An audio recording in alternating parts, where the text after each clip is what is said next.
Welcome to my YouTube channel. आज मैं आपके लिए 11th क्लास के मैथमेटिक्स को स्टार्ट करूंगा और इससे पहले मैंने 10th क्लास के मैथमेटिक्स के बारे में बहुत सारे वीडियोस अपलोड किए हैं। आप मेरे चैनल पे जाके, मेरा चैनल का नाम है अल्फ़ा प्लस ट्यूटोरियल्स, वहाँ जाकर आपको एक प्लेलिस्ट मिलेगी 10th क्लास मैथमेटिक्स में। उसमें बहुत सारे चैप्टर्स मैंने ऑलरेडी बना रखे हैं, लेकिन कमेंट्स के अकॉर्डिंग मैं हमेशा वीडियोस अपलोड करता हूँ। बहुत सारे बच्चों के कमेंट्स आए थे कि सर प्लीज़ आप 11th क्लास के मैथमेटिक्स के बारे में आप कुछ चैप्टर्स अपलोड करिए, जिसमें सबसे ज़्यादा डिमांड आ रही थी स्ट्रेट लाइन की। ये एनसीईआरटी का चैप्टर नंबर 10 है और कुछ बच्चों को इस चैप्टर में बहुत प्रॉब्लम्स होती हैं, और किसी चैप्टर में अगर प्रॉब्लम हो रही है तो समझ लीजिए कि आपने प्रीवियस क्लासेस की आपको नॉलेज नहीं है। जैसे ये चैप्टर स्ट्रेट लाइन अगर आप देखेंगे तो 9th क्लास से स्टार्ट हो जाता है, तो मैं आपको 1 बाई 1 ये समझ लो, ये चैप्टर मैं आपके लिए 9th क्लास से मैं स्टार्ट करूँगा और पूरे 11th क्लास में जितना भी कंटेंट है उसको लेकर डिस्कस करके ये चैप्टर आपके लिए वीडियोस में बनाकर अपलोड कर दूँगा। और बहुत से बच्चे ये भी कह रहे हैं कि सर 12th के मैथमेटिक्स के बारे में आप अपलोड करिए, बट थोड़ी टाइम की वजह से मैं अपलोड नहीं कर पा रहा हूँ। तो देखते हैं 1 बाई 1 मैं बहुत सारे वीडियोस अपलोड करने वाला हूँ। तो अभी फ़िलहाल हम 11th क्लास के मैथमेटिक्स का एक चैप्टर है, चैप्टर नंबर 10, और चैप्टर का नाम है स्ट्रेट लाइन। इसके बारे में आज मैं आपसे डिटेल में बात करूंगा, और ये ए से लेकर जेड तक जितनी भी इंफॉर्मेशन होगी इस चैप्टर के अंदर, मैं आपको इसके ज़रिए से या इस वीडियो के माध्यम से आपको सब कुछ क्लियर कर दूंगा। तो देखिए, इसके अंदर हम आज क्या क्या पढ़ने वाले हैं। ये पूरा इंट्रोडक्टरी लेक्चर है। इसके अंदर जितने भी कंटेंट हैं स्ट्रेट लाइन को लेकर वो मैंने सारे नोट डाउन कर दिए हैं, और 1 बाई 1 इसके बारे में हम डिस्कस करेंगे और क्लियर करते जाएंगे। और कोई भी चीज़ अगर समझ में नहीं आती तो प्लीज़ आप कमेंट करिए। कमेंट के ज़रिए से मैं आपके लिए एक दूसरे वीडियोज़ भी बना सकता हूं कि इसमें क्या क्या डाउट्स हैं आपके, वो कैसे क्लियर करना है इसके अंदर। तो देखिए, मैं आपको लिस्ट डाउन कर देता हूँ। पहले आप इसका स्क्रीनशॉट ले लीजिए, क्योंकि जब भी आप किसी चैप्टर के बारे में पढ़ें तो एटलीस्ट ये याद रखें कि हम पढ़ने क्या वाले हैं। तो हम क्या क्या पढ़ने वाले हैं वो मैंने इस चैप्टर के अंदर जितने भी कंटेंट है वो लिस्ट डाउन कर दिए हैं, और सब के बारे में डिटेल में बात करूंगा। तो देखिए, सबसे पहले हम इंट्रोडक्शन पढ़ेंगे कि स्ट्रेट लाइन होता क्या है, कैसे बनता है, इसकी प्रॉपर्टीज़ क्या क्या होती हैं, किस तरह रिप्रेजेंट करते हैं, वो इंट्रोडक्शन में हम पढ़ेंगे। उसके बाद डिस्टेंस बिटवीन 2 पॉइंट्स, कुछ कंटेंट्स में 10th क्लास का है, जो एनसीईआरटी की जो बुक है 11th क्लास की, उसके अंदर भी इंट्रोडक्शन के बाद में ये चीज़ें दे रखी हैं, तो इसलिए हम इसके अंदर भी पढ़ेंगे। तो जिन लोगों को ये आते हैं तो उनके लिए वेल एंड गुड कि वो अच्छे से इस चीज़ को समझ सकते हैं। तो इसके अंदर देखिए, फिर हम पढ़ेंगे सेक्शन फार्मूला, उसके बाद हम पढ़ेंगे मिड पॉइंट फार्मूला, उसके बाद पढ़ेंगे एरिया ऑफ ट्राइंगल। अगर आपको कोऑर्डिनेट दे रखे हैं तो आप एरिया ऑफ ट्राइंगल के बारे में बात करेंगे। तो इतना पोर्शन जो है वो आप ऑलरेडी 10th क्लास के अंदर पढ़ चुके हैं, और जिन्होंने नहीं पढ़ा है तो इस वीडियो के ज़रिए से आप जो है इस चीज़ को क्लियर कर सकते हैं। तो डरने की ज़रूरत नहीं है, आप यहाँ से भी क्लियर कर सकते हैं। उसके बाद हम जो 11th क्लास से स्टार्टिंग होगी वो होगा इंक्लिनेशन। किसी लाइन का इंक्लिनेशन क्या होता है, इस इंक्लिनेशन को हम थीटा से रिप्रेजेंट करते हैं। अभी हम डिटेल में बात करेंगे। मैं एक बार आपको कम्युनिकेट कर देता हूँ कि इसके अंदर क्या क्या लिखा हुआ है। फिर हम पढ़ेंगे किसी लाइन का स्लोप क्या होता है। ये सारे पॉइंट नेसेसरी होते हैं किसी लाइन की कंडीशन बताने के लिए। जैसे slope of a line when coordinates are given, तो स्लोप बताने के 3-4 तरीके होते हैं। मैं 1 बाई 1 सब के बारे में डिस्कस करूँगा। पहला मेथड है स्लोप ऑफ अ लाइन क्या होता है, किस तरह इसको शो करते हैं। दूसरा है स्लोप ऑफ अ लाइन जब आपको कोऑर्डिनेट दिए हों। उसके बाद लाइन का जब स्लोप आ जाएगा तो हम निकालेंगे एंगल बिटवीन 2 लाइन्स, 2 लाइन के बीच का एंगल क्या होता है। और फिर हम उससे कंडीशन निकालेंगे कि 2 लाइन अगर पैरेलल हैं तो स्लोप के अकॉर्डिंग कैसे हम आइडेंटिफाई करेंगे कि वो पैरेलल हैं या परपेंडिकुलर हैं। तो ये पैरेललिज्म और परपेंडिकुलरिटी की कंडीशन के बारे में हम डिस्कस करेंगे। उसके बाद कोलिनिटी ऑफ 3 पॉइंट। देखिए, ये क्वेश्चन 9th क्लास से आपका पीछा नहीं छोड़ रहा है कि प्रूव करिए कि 3 पॉइंट्स क्या हैं, ये कोलिनियर। तो अलग हर क्लास में अलग अलग मेथड है, बट 11th क्लास में हमारा जो मेथड है वो स्लोप की फॉर्म से हम इसको क्या करेंगे, क्लियर करेंगे। ठीक है। उसके बाद जो इम्पोर्टेंट पार्ट स्टार्ट होता है वो है आपका various forms of the equation of a line. कोई लाइन को बनाने के लिए कई तरह से आप लाइन को क्या कर सकते हैं, ड्रॉ कर सकते हैं। तो उसकी कुछ इंपॉर्टेंट फॉर्म्स हैं। एक है हॉरिजॉन्टल एंड वर्टिकल लाइंस, ये भी आप 9th क्लास के अंदर पढ़ चुके हैं कि एक्स एक्सिस के हॉरिजॉन्टल और वर्टिकल जो लाइंस होती हैं उनकी इक्वेशंस क्या होती हैं। उसके बाद सेकंड फॉर्म हम पढ़ेंगे पॉइंट स्लोप फॉर्म, इसको स्लोप पॉइंट फॉर्म भी बोलते हैं। सेकंड पढ़ेंगे हम 2 पॉइंट फॉर्म्स, 2 पॉइंट दिए गए होंगे तो लाइन की इक्वेशन क्या होगी। उसके बाद हम पढ़ेंगे स्लोप इंटरसेप्ट फॉर्म, उसके बाद हम पढ़ेंगे डबल इंटरसेप्ट फॉर्म, उसके बाद हम पढ़ेंगे नॉर्मल फॉर्म। तो ये सारी जो फॉर्म्स हैं ये इक्वेशन की फॉर्म है। मतलब आपको कोई भी इक्वेशन दी हो स्ट्रेट लाइन, तो स्ट्रेट लाइन का जो जनरल फार्मूला होता है वो होता है ax + by + c = 0। इस जनरल फॉर्म से आप ये डिफरेंट टाइप्स के फॉर्म्स को भी आप क्या कर सकते हैं, ट्रांसफॉर्म कर सकते हैं। जैसे कोई भी आपके पास एक जनरल फॉर्म दे रखा है ax + by + c = 0, इससे आप स्लोप इंटरसेप्ट फॉर्म भी चेंज कर सकते हैं, इंटरसेप्ट फॉर्म भी चेंज कर सकते हैं, नॉर्मल फॉर्म भी चेंज कर सकते हैं। अब इसमें 2 पॉइंट फॉर्म या स्लोप पॉइंट फॉर्म जो है या स्लोप इंटरसेप्ट फॉर्म जो है, इसमें आपको कन्वर्ट करने की ज़रूरत नहीं है, क्योंकि वो नॉर्मल उसी वे में ही आपको रिप्रेजेंट करेगा ये इक्वेशन जो है ax + by + c = 0।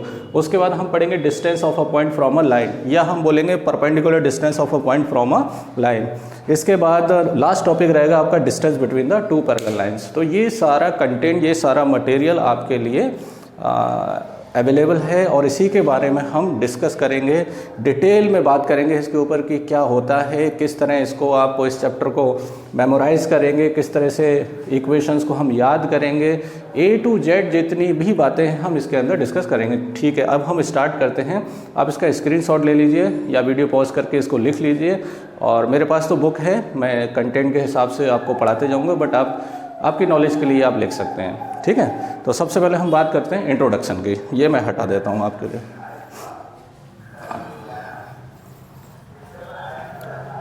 और कोई भी चैप्टर हुआ, जब तक आप उसको कॉन्सेप्चुअली क्लियर नहीं करेंगे तब तक उसको पढ़ने में मज़ा नहीं आता है। ऐसा लगता है कि कहीं ना कहीं मिस्टेक हो रहा है। हमेशा जो है लाइफ के फंडाज आपस एकदम क्लियर होना चाहिए, चाहे वो पढ़ाई हो, चाहे जनरल तरीका हो। अगर लाइफ के फंडाज क्लियर होंगे तो आपको बहुत मज़ा आएगा। देखिए कैसे, सबसे पहले इंट्रोडक्शन की बात करेंगे कि स्ट्रेट लाइन क्या होता है। तो देखिए मैं बिल्कुल 9th क्लास से स्टार्ट करता हूँ। 9th क्लास के अंदर आपने कार्टेशियन प्लेन के बारे में सुना होगा। कार्टेशियन प्लेन क्या होता है, नंबर लाइन होती है, X axis, X dash, Y dash. 9th class के अंदर हमें सिखाया गया था कि किसी पॉइंट 2,3 की पोजीशन बताइए। तो देखिए ये फर्स्ट क्वाड्रेंट होता है, सेकंड, थर्ड, फोर्थ, ये तो सब आपको पता ही है। अगर आप 2,3 कोऑर्डिनेट को शो करना चाह रहे हैं तो एक्स एक्सिस पे 2, वाई एक्सिस पर 3, अगर ये ट्रेवल करेगा तो इस पॉइंट की पोजीशन यहाँ पर आएगी 2,3। क्लियर? तो पॉइंट को रिप्रेजेंट करने का तरीका आप 9th क्लास से जानते हैं, तो मैं और ज़्यादा डिटेल में नहीं जा रहा कि ये एब्सिसा होता है, ये ऑर्डिनेट होता है, ये सब बातें आपको पता है। मैं धीरे धीरे आपको एक ब्रिज कोर्स की तरह कनेक्शन बना रहा हूँ 9 से 10, 10 से 11। देखिए इसके बाद एक कोई पॉइंट और ले लो, 3,2। ऑर्डर चेंज करने से कोऑर्डिनेट क्या हो जाता है, चेंज हो जाता है। तो 3 ये हो गया और 2 ये हो गया, तो ये पॉइंट हो गया आपका 3,2। अब बात चल रही है यहाँ पर कौन से चैप्टर की, स्ट्रेट लाइन की। तो स्ट्रेट लाइन को ड्रॉ करने का तरीका क्या होता है, मेथड क्या होता है। किसी 2 पॉइंट को मिलाने वाली लाइन को हम क्या बोलते हैं, स्ट्रेट लाइन बोलते हैं। अगर आप इसको इससे ज्वाइन कर देंगे तो ये क्या मिलेगी आपको, स्ट्रेट लाइन मिलेगी, स्ट्रेट लाइन। अब इस लाइन पर कितने पॉइंट हैं, अब जो विजिबल है वो तो हमारे हिसाब से 2 हैं, लेकिन हर अलग पॉइंट जो है अलग कोऑर्डिनेट को क्या करता है, रिप्रेजेंट करता है। तो किसी लाइन पर कितने पॉइंट होते हैं, तो आप बोल सकते हैं इनफाइनाइट। क्लियर? तो किसी लाइन को अगर पूछा जाए कि किसी लाइन पर कितने पॉइंट्स होते हैं तो आप आंसर देंगे इनफाइनाइट, क्योंकि 2 पॉइंट को मिलाने से क्या बनती है, लाइन बनती है। तो जैसे ही आप पॉइंट से पॉइंट मिलाते जाएंगे तो आपको बहुत सारे इनफाइनाइट पॉइंट जो काउंटेबल नहीं है उनको मिलाने से एक लाइन मिलेगी, जिसको हम नाम क्या देंगे, स्ट्रेट लाइन। अब फॉर एग्जाम्पल अगर इस स्ट्रेट लाइन का मैं जनरल इक्वेशन लिखूं तो वो जनरल इक्वेशन क्या होगा, ax + by + c = 0। ये क्या रिप्रेजेंट करता है कि इस लाइन पर जितने भी पॉइंट एग्जिस्ट करेंगे वो इसको सेटिस्फाई करना चाहिए। सेटिस्फाई इन द सेंस, मतलब अगर आप 2,3 यहाँ पर रखेंगे x और y की जगह, तो लेफ्ट हैंड साइड किसके बराबर आना चाहिए, राइट हैंड साइड के। मीन्स सारे पॉइंट इसकी इक्वेशन को क्या करना चाहिए, सेटिस्फाई करना चाहिए। तो ये तो हमने 9th क्लास के अंदर किसी पॉइंट को रिप्रेजेंट करने का एक तरीका बताया था। फिर इसके बाद हम आए थे 10th क्लास के अंदर। 10th क्लास के अंदर सबसे पहला फार्मूला आया था डिस्टेंस फार्मूला। वो डिस्टेंस फार्मूला क्या था, देखिए उसको भी मैं बता देता हूँ।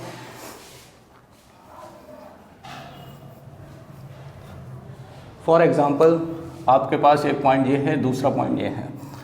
इस पॉइंट के कुछ ना कुछ कोऑर्डिनेट होंगे, वो कोऑर्डिनेट आप मान लो x1, y1, और इस पॉइंट को नाम दे दो a और इसको दे दो b। इसके कोऑर्डिनेट क्या होंगे x2, y2। a और b के बीच का डिस्टेंस निकालने के लिए हमने 10th क्लास के अंदर पढ़ा है, स्टडी किया है, टीचर्स लोगों ने पढ़ाया है कि भी कैसे फार्मूला होता है। तो देखिए डिस्टेंस का फार्मूला होता है अंडर रूट, ये मैं हटा देता हूँ, under root x2 minus x1 का whole square plus y2 minus y1 का होल स्क्वायर। ये डिस्टेंस का फार्मूला होता है। और इसके अंदर एक अगर कोई वैल्यू स्क्वायर में होती है तो ज़रूरी नहीं है कि आप x2 माइनस x1 करें, आप x1 माइनस x2 भी लिख सकते हैं, क्योंकि वो स्क्वायर है, पॉजिटिव है नेगेटिव है, ओवरऑल तो ये पॉजिटिव ही आने वाला है। और अंडर रूट के अंदर है, रियल नंबर की बात कर रहे हैं, तब भी ये ओवरऑल वैल्यू क्या आना चाहिए, पॉजिटिव आना चाहिए। तो आप फार्मूला x1 माइनस x2 का whole square y1 minus y2 का होल स्क्वायर भी लिख सकते हैं। तो देखिए ये फार्मूला आता कैसे है, अगर आप यहाँ से परपेंडिकुलर डालेंगे तो ये इसका एब्सिसा हो गया। एब्सिसा कितना हो गया x1, ये ऑर्डिनेट कौन हो गया y1। इसी तरह हम यहाँ से परपेंडिकुलर डालेंगे, तो यहाँ से जब हम परपेंडिकुलर डालेंगे तो ये वैल्यू हो गई x2 और ये वैल्यू कितनी हो गई y2। आपको आइडेंटिफाई करना है ये, तो इसके लिए कंस्ट्रक्शन करेंगे, यहाँ से एक परपेंडिकुलर डालेंगे, आप देखेंगे कि ये डिस्टेंस और ये डिस्टेंस आपस में क्या होगी, इक्वल, क्योंकि ये रेक्टेंगल फॉर्म कर रहा है। तो देखिए ये डिस्टेंस निकालने के लिए इस डिस्टेंस में से ये वाली डिस्टेंस माइनस कर दो, तो ये पूरी डिस्टेंस कितनी है x2, इसमें से ये माइनस कर दो x1। जब ये x2 माइनस x1 है तो ये भी कितना होगा x2 माइनस x1। अब ये डिस्टेंस लाने के लिए ये पूरी डिस्टेंस कितनी है y2 और ये कितनी y1 इसमें से माइनस कर दो, तो ये कितना बचेगा y2 माइनस y1। तो आप देख सकते हैं इसके प्रूफ के लिए कि in triangle A B C Pythagoras लगाएंगे, A B square is equal to A C square plus B C square. तो A B is equal to under root A C कितना है x2 माइनस x1 का whole square plus y2 minus y1 का whole square. देखिए ये proof मैं क्यों करा रहा हूँ, क्योंकि मुझे इसी की हेल्प से आगे चल के स्लोप बताना है। अदरवाइज मैं डायरेक्ट भी लिख सकता था, बहुत सारे फॉर्मूले आप डायरेक्ट याद करेंगे, क्योंकि इतना डिटेल में नहीं पूछते हैं और डिटेल उसकी नेसेसरी भी नहीं है कि बहुत कॉन्सेप्चुअल इससे क्वेश्चन बन सकता है, वो जस्ट एक फॉर्मेलिटी होती है। बट ये फॉर्मेलिटी फॉर्म में नहीं आता है, इससे आप स्लोप के बारे में भी डिस्कस कर सकते हैं। तो ये आपका हो गया डिस्टेंस फार्मूला। तो ये पहला टॉपिक आपका हो गया 10th क्लास का, ये आप नोट कर लीजिए। इसके बाद मैं सेकेंड टॉपिक कराता हूँ इसका, ठीक है। वीडियो पॉज करिए, स्क्रीनशॉट ले लीजिए इसका। सेकेंड टॉपिक है हमारा सेक्शन फार्मूला। तो देखिए सेक्शन फार्मूला क्या होता है, सेक्शन का मतलब क्या होता है, जैसे आपके पास मान लो कोई लाइन है ए और बी, इसके कोऑर्डिनेट हैं x1, y1 और इसके क्या हैं x2, y2। आप इसे प्लेन के अंदर भी बना सकते हैं इस तरह से, ठीक है। और मैंने मान लिया ये फर्स्ट कोऑर्डिनेट में क्या कर रहे हैं, दोनों पॉइंट लाई कर रहे हैं। सेक्शन फार्मूले का मतलब ये है, देखो ये लाइन के अलग अलग कोऑर्डिनेट आपको दे रखे हैं, तो अगर इसमें आप कोई पॉइंट कट करते हैं तो उससे दो सेक्शन बनेंगे, एक बनेगा AP, एक बनेगा BP या PB, ठीक है। तो इस पॉइंट के फॉर्मूले, अगर इस पॉइंट के कोऑर्डिनेट अगर आप फाइंड करते हैं तो उसको ही हम शॉर्ट में क्या बोलते हैं, section formula. Section formula means coordinate of the point, जो किसी लाइन को किसी रेशियो में क्या करता है, डिवाइड करता है। तो मैंने मान लिया कि पहला पार्ट m है, दूसरा क्या है n है। तो यहाँ पर कंडीशन कुछ भी हो सकती है, m बड़ा हो सकता है n से और m छोटा भी हो सकता है किससे, n से। और एक चीज़ और, यहाँ पर जो इसका पार्ट है सेक्शन फार्मूला का, ये सेक्शन जो है इंटरनली डिवाइड कर रहा है, तो उसको हम बोलेंगे इंटरनल डिवीज़न। इसको हम बोलेंगे इंटरनल डिवीज़न। इंटरनल डिवीज़न मतलब ये पॉइंट यहाँ पर भी डिवाइड कर सकता था, तब यहाँ से एक सेक्शन ये बन जाएगा, दूसरा सेक्शन ये बन जाएगा। तो फिलहाल पहले हम इंटरनल डिवीज़न के बारे में बात करते हैं। तो देखिए इसका प्रूफ मैं नहीं करा रहा क्योंकि ज़रूरी नहीं है इसका प्रूफ जो है, बट शॉर्ट ट्रिक से इसको याद करने का तरीका मैं बताता हूँ। इसके कोऑर्डिनेट आप मान लो x और y, इसका एक कोऑर्डिनेट है x, y। तो x क्या होता है आपको मालूम ही है, ये तो डिस्टेंस होता है, और y क्या होता है, ये वाली डिस्टेंस होती है। तो इसके हिसाब से ये x1 हो गया, ये x1 हो गया, ये y1 हो गया, इसके हिसाब से ये कौन हो गया, ये x2 हो गया, ये y2 हो गया। तो मैं इसका प्रूफ नहीं करा रहा था। देखिए शॉर्टकट में इसे कैसे याद करेंगे, किस तरह से लिखेंगे। देखिए क्रॉस मल्टीप्लाई करिए, x के लिए यहाँ से x कोऑर्डिनेट पकड़िए और उल्टा लिखिए, यहाँ से mx2 प्लस यहाँ से क्रॉस मल्टीप्लाई nx1 और दोनों को जोड़ दीजिए m प्लस n, ये आपका आ गया x कोऑर्डिनेट। y कोऑर्डिनेट लिखने के लिए बताइए, जिस तरह मैंने x के लिए लिखा है उसी तरह y के लिए लिखिए। देखिए यहाँ से m लिया, अब y के लिए लिखेंगे तो क्या लिखेंगे यहाँ पर my2 plus ny1 upon m plus n। तो ये x और y के कोऑर्डिनेट आ गए। ये इतने बड़े कोऑर्डिनेट हैं, यहाँ पर लिखना पॉसिबल नहीं है, लिख सकते हैं बट थोड़ा ऑड लगेगा। इनको जब आप सॉल्व करेंगे तो एक नंबर्स आएंगे, जैसे मान लो 2 और 3, तो इसके कोऑर्डिनेट क्या हो जाएंगे 2, 3। अगर आप बीच में प्लस लगाते हैं तो ये कौन सा डिवीज़न है, इंटरनल डिवीज़न है। अगर आप बीच में माइनस लगाएंगे तो वो हो जाएगा आपका एक्सटर्नल डिवीज़न। तो देखिए मैं लिख देता हूँ एक्सटर्नल डिवीज़न। एक्सटर्नल डिवीज़न के लिए जो x कोऑर्डिनेट होगा mx2 minus nx1 upon m minus n, बिल्कुल सेम वैसे ही रहेगा, मेथड वैसे ही रहेगा और प्लस की जगह क्या आ जाएगा माइनस आ जाएगा। तो y कोऑर्डिनेट क्या हो गया m/2 minus ny1 upon m minus n। तो ये आपका सेकंड टॉपिक था 10th क्लास का। मैं थोड़ा इसको जल्दी जल्दी करता हूँ क्योंकि ये ऑलरेडी आप पढ़ चुके हैं, जस्ट रिकॉल के लिए इसके अंदर 11th की बुक के अंदर ये आपको इंट्रोडक्शन में दे रखा है। ठीक है, सेक्शन फार्मूला हो गया। इसके बाद हम बात करेंगे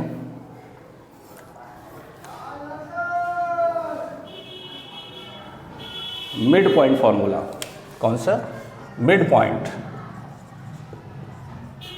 फार्मूला या कोऑर्डिनेट, मिड पॉइंट फार्मूला या मिड पॉइंट कोऑर्डिनेट। तो देखिए अगर आपके पास ये कोई लाइन है A और B, इसके कोऑर्डिनेट हैं x1, y1 और इसके कोऑर्डिनेट हैं x2, y2।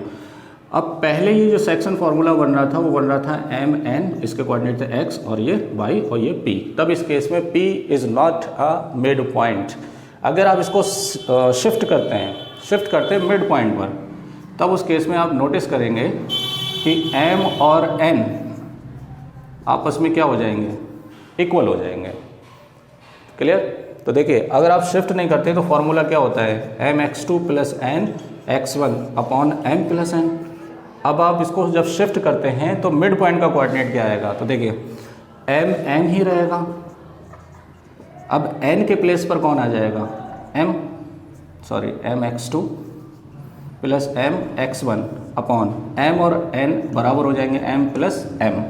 यहाँ से m कॉमन ले लीजिए तो क्या हो जाएगा ये x2 minus x1 upon 2m। m से m कैंसिल हो जाएगा तो ये फार्मूला बन जाएगा x1 प्लस x2 अपॉन 2। ये x कोऑर्डिनेट आ गया किसका, मिड पॉइंट का। सिमिलरली हम यहाँ से ये भी सॉल्व कर सकते हैं कि my2 plus ny1 upon m plus n। जैसे ही आप इसे मिड पॉइंट पे शिफ्ट करेंगे p पॉइंट को, तो यहाँ पर m और n की वैल्यू क्या हो जाएगी, सेम हो जाएगी। और सेम होने से ये कॉमन आ जाएगा। कॉमन आने के बाद m फैक्टर क्या हो जाएगा, कैंसिल हो जाएगा। तो यहाँ से फॉर्मूला बनकर आएगा आपका y1 plus y2 upon 2। So therefore coordinate of mid point किसके बराबर होंगे, x1 plus x2 upon 2, y1 plus y2 upon 2। ये फार्मूला हो गया आपका, या कोऑर्डिनेट्स हो गए मिड पॉइंट के। तो सेक्शन फार्मूला से ही, और इस चैप्टर के अंदर एक कनेक्टिविटी है कि अगर आप पिछले टॉपिक को अगर आप मेमोराइज़ करके इसको कनेक्ट करते चले जाएंगे तो आपको ये चैप्टर बहुत ज़्यादा इजी लगेगा। अदरवाइज़ ये आपकी चॉइस है कि आप किस तरह इसको याद करेंगे। तो मैं 1 बाई 1 मिड पॉइंट फार्मूले तक आ गया हूँ। इसके बाद हम पढ़ेंगे area of a triangle. Area of triangle तो ये नोट कर लीजिए आप या स्क्रीनशॉट ले लें। एरिया ऑफ ट्राइंगल तो आप बचपन से पढ़ते चले आ रहे हैं, half into base into height. But यहाँ पर कोऑर्डिनेट है, कोऑर्डिनेट ज्योमेट्री है, तो कोऑर्डिनेट ज्योमेट्री के अंदर बेस और हाइट की ज़रूरत नहीं पड़ेगी, आपको सिर्फ कोऑर्डिनेट्स की ज़रूरत पड़ेगी। जैसे मान लो आपके पास कोई ट्राइंगल है, ठीक है, इसका नाम है ABC। देखो ये एनालिटिकल फिगर है, आप सोचो एग्जैक्ट बना लें तो ज़रूरत नहीं है, क्योंकि यहाँ पे कोऑर्डिनेट फिक्स नहीं है आपका। ये x1 y1 है और ये कोऑर्डिनेट क्या है x2 y2 है और ये कोऑर्डिनेट क्या है x3 y3। तो यहाँ पर x1 x2 x3 ये कुछ भी हो सकते हैं, प्लस भी हो सकते हैं, माइनस भी हो सकते हैं। तो मैंने एक एनालिटिकल फिगर ले लिया है। अब इस ट्राइंगल का एरिया अगर आपको फाइंड करना है तो एरिया ऑफ ट्राइंगल देखिए क्या होता है। इसको भी आपको प्रूफ करने की ज़रूरत नहीं है, आप इसको साइक्लिक प्रोसेस में लिखेंगे। साइक्लिक प्रोसेस में कैसे, देखिए मैं आपको बताता हूँ। अगर आप x1 लेते हैं तो ब्रैकेट के अंदर y का टर्म 1 के बाद 2 और 3 लेंगे माइनस लगाकर, तो 1 के बाद क्या आएगा 2, तो y2 माइनस 2 के बाद 3। क्लियर। अब इसके बाद अगर आप x2 लेते हैं तो 2 के बाद सीक्वेंस में 3 आता है, बट y की टर्म में लेंगे तो क्या होगा y3 माइनस y1। इसके बाद 1 हो गया, 2 हो गया, फिर x3 लेंगे तो 3 के बाद क्या आता है 1 आता है, और 1 के बाद क्या आता है 2 आता है, तो y1 माइनस y2। इस तरह से आप एरिया ऑफ ट्रायंगल अगर कोऑर्डिनेट आपको दे रखें तो आप याद कर सकते हैं। तो कुछ लोग मतलब शॉर्टकट भी बोलते हैं 23, 31, 12, इस तरीके से, वो एक अपना अपना पैटर्न है, बट आप साइक्लिक वे में याद करेंगे तो ज़्यादा बेटर रहेगा। तो ये आपका 10th क्लास का पूरा मटेरियल मैंने आपको रिवाइज करा दिया है। ये फार्मूला आपको मेमोराइज करना है, कहीं पर भी इस्तेमाल हो सकते हैं। ऐसा नहीं है कि 10th क्लास पढ़ लिया तो कभी लाइफ में इस्तेमाल ही नहीं होगा, तो ऐसा तो पढ़ाई में सिस्टम होता ही नहीं है। तो जितना आप पढ़ चुके हैं वही आपकी वैल्यू गेन करता है और वही आपको आगे तक लेकर जाता है। ठीक है। इसके बाद हम 11th क्लास का फर्स्ट टॉपिक पढ़ेंगे जिसका नाम है इंक्लिनेशन। देखिए इंक्लिनेशन क्या होता है।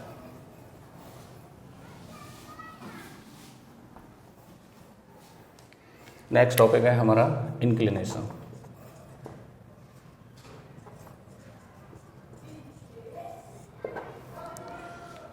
या inclination of a line, inclination of a line. तो देखिए अभी चैप्टर का नाम है स्ट्रेट लाइन। तो स्ट्रेट लाइन जो है कैसी बन सकती है, ऐसे भी बन सकती है, ऐसे भी बन सकती है, ऐसे भी बन सकती है, ऐसे भी बन सकती है, ऐसे भी बन सकती है, ऐसे भी बन सकती है। तो ज़रा इमेजिन करो कि कितनी स्ट्रेट लाइन आप किसी प्लेन के अंदर बना सकते हैं और क्या क्या डायरेक्शन में बना सकते हैं। तो यहाँ दो चीज़ें बहुत मैटर करती हैं कि किस डायरेक्शन में बन रहा है और डायरेक्शन हमें लेना कहाँ से है और कितनी बन सकती हैं। तो ये तो आप सोच सकते हैं, खुद ही समझिए कि इतनी सारी लाइंस के बारे में पढ़ना बहुत मुश्किल है। तो कुछ स्टैंडर्ड लाइंस होती हैं जो 6 फॉर्मेट मैंने आपको बताए थे, वो लाइन जो एक्स एक्सिस या वाई एक्सिस के पैरेलल होती हैं या स्लोप पॉइंट फॉर्म होता है, इस तरीके से 6 या 5 फॉर्म्स हैं उसके। तो वो पढ़ने के लिए सबसे पहले आपको पढ़ना जरूरी है क्या, इंक्लिनेशन ऑफ अ लाइन। तो what is the meaning of inclination of a line, ये देखिए। इंक्लिनेशन समझने के लिए कोई बड़ी बात नहीं है इसके अंदर, आप आसानी से समझ सकते हैं। देखिए इंक्लिनेशन क्या होता है, ये आपके पास फ्रेम ऑफ रेफरेंस है, मतलब आप जो भी बात करेंगे इसको बेस मान के करेंगे। ठीक है। अब आपके पास कोई लाइन है, मैंने मान लिया ये लाइन है, ठीक है, और भी किसी तरह से हो सकती है बट एक को लेकर हम समझेंगे। ये कोई स्ट्रेट लाइन है। अब ये लाइन का इंक्लिनेशन कितना है, ये चीज़ सीखना है अपने को। देखो इंक्लिनेशन होता क्या है, हम हमेशा, इंक्लिनेशन का मतलब होता है एंगल। तो एंगल कहाँ से लेना है, देखो एंगल में 2 लाइन्स होते हैं, एक इनिशियल लाइन, एक टर्मिनल लाइन। तो यहाँ पर जो इनिशियल लाइन होगी वो हम हमेशा पॉजिटिव एक्स एक्सिस लेंगे। तो पॉजिटिव एक्स एक्सिस से, देखो पॉजिटिव एक्स एक्सिस आप यहाँ से भी ले सकते हैं, यहाँ से भी ले सकते हैं। तो पॉजिटिव एक्स एक्सिस से एंटी क्लॉकवाइज डायरेक्शन में जो आप देखेंगे एंगल बनेगा लाइन्स के थ्रू, लाइन के थ्रू जो एंगल बनेगा पॉजिटिव एक्स डायरेक्शन में, एक्स एक्सिस के डायरेक्शन से, तो वो हमेशा क्या कहलाएगा, इंक्लिनेशन कहलाएगा। Clear. What is inclination, inclination is the angle made by the line with the positive x axis in the direction of anti clockwise. तो एंटी क्लॉकवाइज डायरेक्शन में जो भी एंगल बनेगा वो आपका क्या कहलाएगा, इंक्लिनेशन। और एंटी क्लॉकवाइज डायरेक्शन में हमेशा कैसा लिया जाएगा, पॉजिटिव। अगर आप क्लॉकवाइज डायरेक्शन में लेंगे तो कैसा आएगा, नेगेटिव आएगा। तब यहाँ से 180 में से थीटा क्या कर देंगे, माइनस कर देंगे। क्लियर। फिलहाल इसके बारे में बाद में डिस्कस करूंगा, तो पहले यहाँ देखते हैं, ये हो गया आपका इंक्लिनेशन। अब इंक्लिनेशन जो है उसकी रेंज क्या है, ये कहाँ से कहाँ हो सकता है। तो देखिए ये स्ट्रेट लाइन है, अगर आप इसको ऐसे घुमाएंगे तो यहाँ से तो स्टार्ट हो रहा है, यहाँ से स्टार्ट होकर ये ऐसे घूम रहा है, तो इंक्लिनेशन मिनिमम कितना हो सकता है, 0 हो सकता है भाई, यहीं से तो स्टार्ट होगा। तो हम लिख सकते हैं कि inclination theta is greater than equal to 0, या तो 0 होगा या 0 से क्या होगा, बड़ा होगा। तो देखिए यहाँ से ऐसे घूमेगा, जब ये ऐसे परपेंडिकुलर हो जाएगा तो 90 हो जाएगा, अगले केस में 90 से बड़ा हो जाएगा, 90 से बड़ा होने के बाद ये फिर से यहाँ पर आ जाएगा तो 180 हो जाएगा। लेकिन 180 के बाद जैसे ही घूमेगा तब हम वो वाला एंगल कंसीडर नहीं करेंगे, क्योंकि लाइन यहाँ से ही तो बन रही है, तो फिर से ये वर्टिकली अपोजिट एंगल हो जाएगा। देखिए इस बात को समझिए। देखें मैंने मान लिया इसको यहाँ तक टर्मिनेट किया, अब पूरा टर्मिनेट करने के बाद जैसे मान लो मैंने यहाँ पे टर्मिनेट किया, तब ये इंक्लिनेशन हो गया इसका, और टर्मिनेट करूँगा मैं। समझते रहना इस बात को, बहुत ही इंपॉर्टेंट चीज़ है ये। तो देखिए इंक्लिनेशन की वैल्यू क्या होती जा रही है, बढ़ती जा रही है। लेकिन जैसे ही मैं पूरी लाइन को टर्मिनेट करूँगा इस तरीके से यहाँ से यहाँ तक, तब पूरा एंगल कितने डिग्री बन जाएगा, ये 180 डिग्री बन जाएगा। लेकिन उसके बाद जब मैं फिर से इतना रोटेट करूँगा इसे, तो आप ये एंगल कंसीडर नहीं करेंगे, तब उस केस में इसका हिस्सा इधर भी तो निकल जाएगा ना। ये लाइन ऐसे बन जाएगी, जब ये लाइन ऐसे बनेगी तब ये एंगल और ये एंगल वर्टिकली अपोजिट एंगल हो जाएंगे। तो ये थीटा है तो ये भी कितना होगा, थीटा। मीन्स उस केस में हम थीटा यहाँ से कंसीडर करेंगे। क्लियर। हम ये ऑब्ट्यूस एंगल नहीं लेंगे क्योंकि फिर से ये एक्यूट में क्या हो रहा है, कन्वर्ट हो रहा है, तो इसलिए इसकी वैल्यू 180 या 180 से क्या होगी, छोटी होगी। इसको हम बोलते हैं inclination of a line. Is that clear? अगर किसी को कुछ डाउट है तो प्लीज़ कमेंट करिए, उसमें मैं आपको बिल्कुल, या तो अगर शॉर्ट कमेंट होगा तो उसी के अकॉर्डिंग मैं कमेंट में ही समझा दूंगा, अदरवाइज़ कोई वीडियो बना दूंगा। तो इंक्लिनेशन बहुत सिंपल है। देखें अगर ये एक्स एक्सिस है, खुद देखें एक्स एक्सिस के एंटी क्लॉकवाइज डायरेक्शन में आप ऐसे घूम रहे हैं, तो जब आप ऐसे घूमते रहेंगे तो ज़्यादा से ज़्यादा 180 घूमेंगे। लेकिन 180 से जैसे ही आप ज़्यादा घूमेंगे तो फिर से वो एक्स एक्सिस के डायरेक्शन में लाइन आ जाएगी ना, तो आपको पूरा रिफ्लेक्स एंगल लेने की ज़रूरत नहीं है, एक्यूट एंगल से ही आपका क्या हो जाएगा, काम निकल जाएगा। तो इसलिए हम इसको बोलेंगे inclination of a line. Inclination of a line एक एंगल होता है जो पॉजिटिव एक्स एक्सिस के साथ लाइन बनाती है और इसकी वैल्यू 0 से 180 के बीच में लाई करती है। और बहुत ही इंपॉर्टेंट क्वेश्चन है ये, 1 मार्क में। आप जितने भी स्टूडेंट्स हैं इसको ध्यान रखें, MCQ में आता है कि what is the range of the inclination, तो आप बोल देंगे 0 से 180 के बीच में। ठीक है। इंक्लिनेशन सीखने के बाद यहाँ से एक और टॉपिक आता है जिसको हम बोलते हैं slope of a line. Slope of a line. तो देखिए स्लोप ऑफ अ लाइन क्या होता है।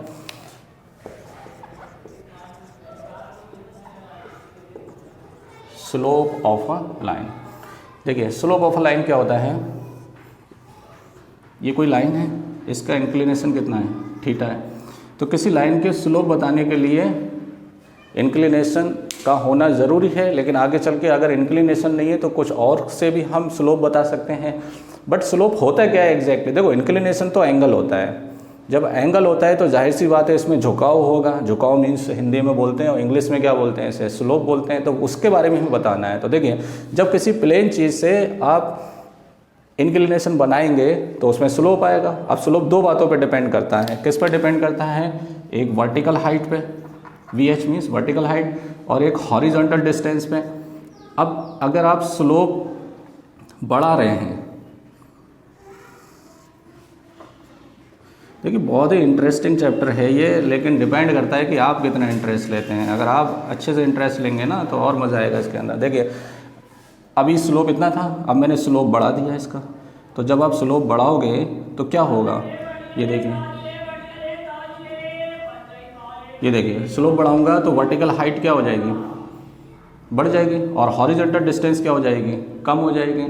तो स्लोप एक फिजिकल क्वांटिटी है। Slope is a physical quantity. अब स्लोप जो है कितनी बातों पर डिपेंड करता है, दो बातों पर डिपेंड करता है। देखिए कैसे, अगर आप वर्टिकल हाइट की बात करें तो स्लोप बढ़ाने से वर्टिकल हाइट क्या हो जाती है, बढ़ जाती है। तो slope is directly proportional to vertical height. और वर्टिकल हाइट बढ़ने से स्लोप तो बढ़ता ही है, लेकिन हॉरिजॉन्टल डिस्टेंस क्या हो जाती है, देखो पहले इतनी थी अब इतनी हो गई, कम हो गई, तो ये इन्वर्सली है।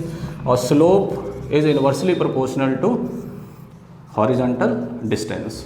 अगर आप इसको मिक्स करेंगे, फिजिक्स में रूल होते हैं कि रिलेशन कैसे एस्टेब्लिश किए जाते हैं, ये दो ही बातों पे ज़्यादातर डिपेंड करता है, vertical height upon horizontal distance. तो स्लोप को हम यहाँ पर m से रिप्रेजेंट करेंगे। कैसे रिप्रेजेंट करेंगे, m से। इक्वल टू कांस्टेंट आएगा k की वैल्यू 1 मान लेंगे। अब इस ट्राइंगल के अंदर देखिए, इस ट्राइंगल के अंदर अगर आप ट्रिग्नोमेट्री का यूज़ करेंगे तो ट्रिग्नोमेट्री में ये इसके अपोजिट साइड है, तो ये क्या हो गया, परपेंडिकुलर, और ये क्या हो गया, बेस। तो ये रेशियो को रिप्रेजेंट कर रहा है जिसका नाम है tan थीटा। तो tan थीटा क्या होता है, परपेंडिकुलर अपॉन बेस। तो वर्टिकल हाइट कौन है, परपेंडिकुलर, और ये कौन है, बेस। तो यहाँ से आप स्लोप निकाल सकते हैं। स्लोप का ये पहला फॉर्मूला हो गया। क्लियर, आई होप सो समझ में आया होगा। और बहुत सारे बच्चे इसको डायरेक्ट रट लेते हैं कि slope is equal to tan theta होता है, थीटा इंक्लिनेशन होता है, थीटा की वैल्यू लगाइए, इससे क्या आ जाएगा, स्लोप आ जाएगा।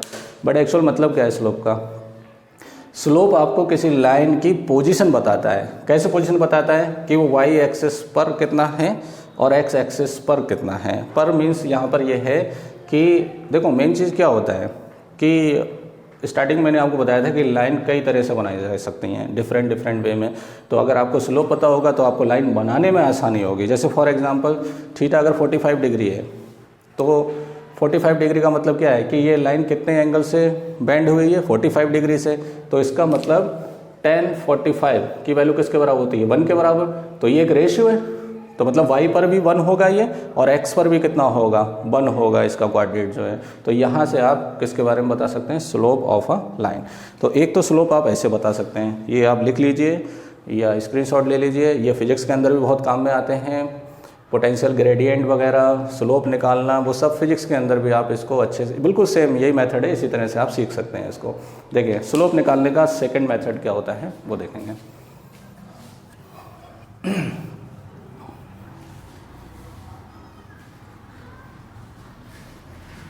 स्लोप निकालने का सेकंड मेथड ये है कि अगर कोई लाइन आपको दी हुई है ये, और आपको इंक्लिनेशन गिवन नहीं है, मतलब अननोन वैल्यू है थीटा, गिवन नहीं मतलब 45, 60, 30 ऐसे नहीं है, कोई अननोन वैल्यू ऐसी दे रखी थीटा। बट इसमें कुछ और इन्फॉर्मेशन दी है। इन्फॉर्मेशन ये दी है कि एक पॉइंट आपको ए दिया है और दूसरा पॉइंट बी दिया है। मतलब वो लाइन जो 2 पॉइंट से पास हो रही है, कहाँ गिर गए भैया, 2 पॉइंट से पास हो रही है तो उसका स्लोप बताइए। तब इस केस में इंक्लिनेशन नहीं दिया गया होगा। इसके कोऑर्डिनेट मान लो आप x1, y1, और इसके कोऑर्डिनेट मान लो x2, y2। अब इसका आपको क्या बताना है, स्लोप बताना है। तो देखिए स्लोप कैसे है, इसमें भी ज्योमेट्री का यूज़ होगा। देखिए कैसे, अगर आप यहाँ से परपेंडिकुलर डालेंगे तो ये डिस्टेंस होगी x1 और ये डिस्टेंस हो गई y1। यहाँ से आप परपेंडिकुलर डालेंगे तो x पे ये तो चलेगा कोऑर्डिनेट, कितना हो गया यहाँ से यहाँ तक x2, और ये कितना हो गया y2। तो आप नोटिस करेंगे अगर मैं यहाँ से परपेंडिकुलर डालूँ तो ये डिस्टेंस हो गई आपकी x2 माइनस x1, और ये डिस्टेंस हो गई y2 माइनस y1। क्लियर? तो देखिए ये 2 लाइन पैरेलल लाइन्स हैं और ये लाइन ट्रांसवर्सल लाइन है। तो ये एंगल और ये एंगल करस्पॉन्डिंग एंगल हो गए। तो ये थीटा है तो ये भी कितना होगा, थीटा होगा।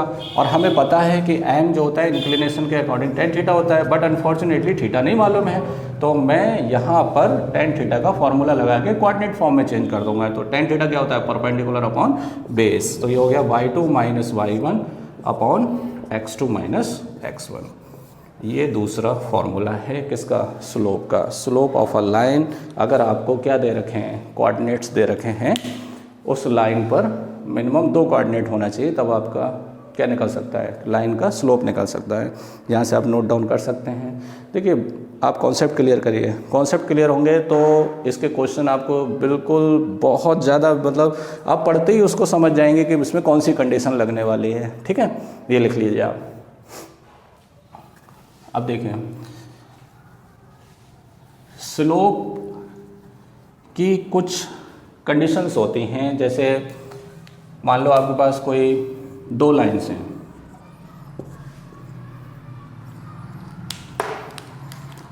ठीक है, या फिर एक काम करते हैं, अगला टॉपिक हम पढ़ते हैं angle between 2 lines. Angle between 2 lines, ये टॉपिक पढ़ते हैं। फिर हम यहाँ से नेक्स्ट जो है बढ़ते चले जाएंगे, और एक सीक्वेंस में अगर आप पढ़ेंगे तो ज़्यादा बेटर रहेगा। ठीक है, मान लो आपके पास कोई 2 लाइन्स हैं, एक लाइन ये है और दूसरी लाइन ये है। एक लाइन का नाम ले लो L और दूसरे का M, ये 2 लाइन है। अब लाइन है तो ऑलरेडी हम कुछ मटेरियल पढ़ चुके हैं। क्या मटेरियल पढ़ा है हमने कि इनका स्लोप पता होना चाहिए। तो मैंने मान लिया इसका स्लोप कितना है m1 और इसका स्लोप कितना है, या फिर इसको k मान लो, ये लाइन कौन है k, वरना नाम सेम हो जाएगा, इसका m1 और इसका m2। तो कहने का मतलब आपको ये एंगल बताना है, एंगल बिटवीन 2 लाइन्स, और ये एंगल आप क्या मान लो, थीटा मान लो। ये एंगल क्या ले लो आप, थीटा। तो देखिए अब 2 लाइन जब इंटरसेक्ट करती हैं तो 4 एंगल बनते हैं, 1 2 3 4। ठीक है, इसमें 1 और 3 तो बराबर होंगे और 2 और 4 बराबर होंगे। तो आप इसे और इसे हटा दीजिए, तब यहाँ पर दो एंगल बनेंगे, एक थीटा बनेगा और एक बनेगा 180 माइनस थीटा। तो किसी भी लाइन से बनने वाले जो एंगल होते हैं वो दो होंगे यहाँ पर। तो पहले आप एक्यूट एंगल निकाल लीजिए, जो भी आए 180 में से उसे क्या कर दीजिए, माइनस कर दीजिए, तो दूसरा एंगल आ जाएगा यहाँ पर। क्लियर? अगर ऑब्ट्यूस आ रहा है, अगर पहले से ही ऑब्ट्यूस आ रहा है उसे माइनस करेंगे तो वो एक्यूट आ जाएगा। और इसी वजह से हम इस फॉर्मूले में प्लस भी ले सकते हैं और माइनस भी ले सकते हैं। मैं क्या बोल रहा हूँ प्लस माइनस वो अभी समझ में आएगा आपको। देखें, अगर इसका स्लोप m1 है तो इंक्लिनेशन इसका क्या मान लो, θ1, और इसका इंक्लिनेशन कितना मान लो, θ2, और इसके बीच का एंगल कितना है, थीटा। तो अगर आप ट्राइंगल देखेंगे ABC, कौन से ट्राइंगल में, इन ट्राइंगल ABC, इसके अंदर अगर आप नोटिस करेंगे ये एक्सटीरियर एंगल है, तो exterior angle remote interior angle के सम के बराबर होता है। तो यहाँ से आप θ1 किसके बराबर लिख सकते हैं, θ प्लस θ2। तो यहाँ से θ2 को इधर ले आओ, तो θ1 माइनस θ2 इज इक्वल टू θ, या इसको रिवर्स में लिख लो, θ इज इक्वल टू किसके बराबर हो गया, θ1 माइनस θ2। देखिए यहाँ से आप इंक्लिनेशन में आपने रिलेशन ले आए। अब स्लोप लाने की कंडीशन ये है कि अगर इंक्लिनेशन θ है और अगर आपने tan ले लिया इसके साथ, तो इसका स्लोप क्या हो जाएगा, m हो जाएगा। तो यहाँ पर स्लोप लाने के लिए पहले आप क्या करिए, tan ले लीजिए, taking tan on both side, taking trigonometric ratio tan on both side, दोनों तरफ आप tan ले लीजिए। तो इससे क्या होगा, ये tan θ is equal to tan θ1 minus θ2। यहाँ पर आप फॉर्मूला लगा दीजिए, tan a माइनस बी का फॉर्मूला मालूम होगा आपको, tan a माइनस बी का फॉर्मूला ट्रिग्नोमेट्री में आप पढ़ चुके होंगे, tan a minus tan b upon 1 plus tan a tan b। तो देखिए यहाँ से tan θ किसके बराबर आएगा, tan θ is equal to tan a minus tan b upon 1 plus tan a tan b। अब क्योंकि थीटा किसी लाइन का इंक्लिनेशन नहीं है, थीटा तो एंगल है दो लाइन के बीच का, तो इसलिए हम इसे m नहीं लिखेंगे, बट θ1 तो इंक्लिनेशन दे रखा है, तो ये वैल्यू हो जाएगी आपकी m1 और माइनस m2 और 1 प्लस m1 m2। यहाँ से देखिए ये वैल्यू आपको यहाँ से निकाल सकते हो, यहाँ से tan θ1 कौन हो जाएगा, m1 हो जाएगा, और यहाँ से m2 किसके बराबर हो जाएगा, tan θ2, क्योंकि आपको मालूम है स्लोप tan θ के बराबर होता है, तो एंगल के हिसाब से थीटा क्या हो जाएगा, चेंज हो जाएगा।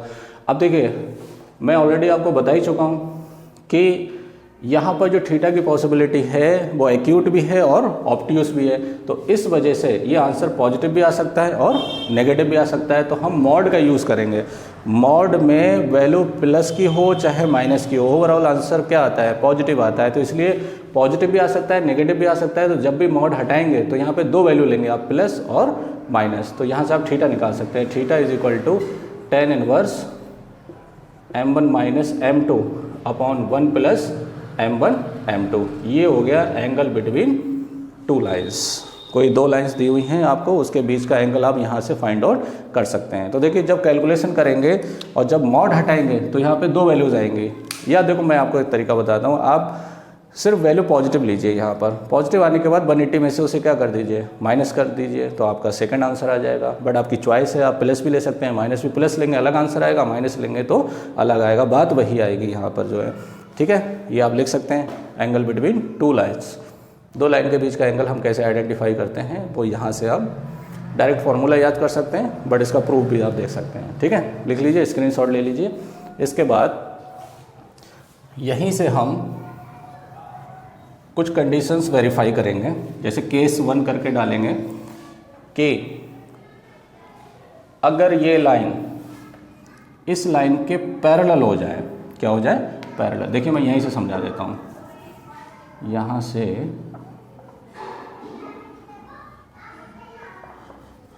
देखिए अगर यही लाइन, ये वाली जो लाइन थी, ये इसके क्या हो जाए, पैरेलल हो जाए। ठीक है, पैरेलल मान, तब उस केस में देखो ये ट्रांसवर्सल लाइन है, तो ये एंगल θ2 आपस में क्या हो जाएंगे, इक्वल हो जाएंगे। तो सबसे पहले हम इसमें पढ़ेंगे केस 1, कंडीशन ऑफ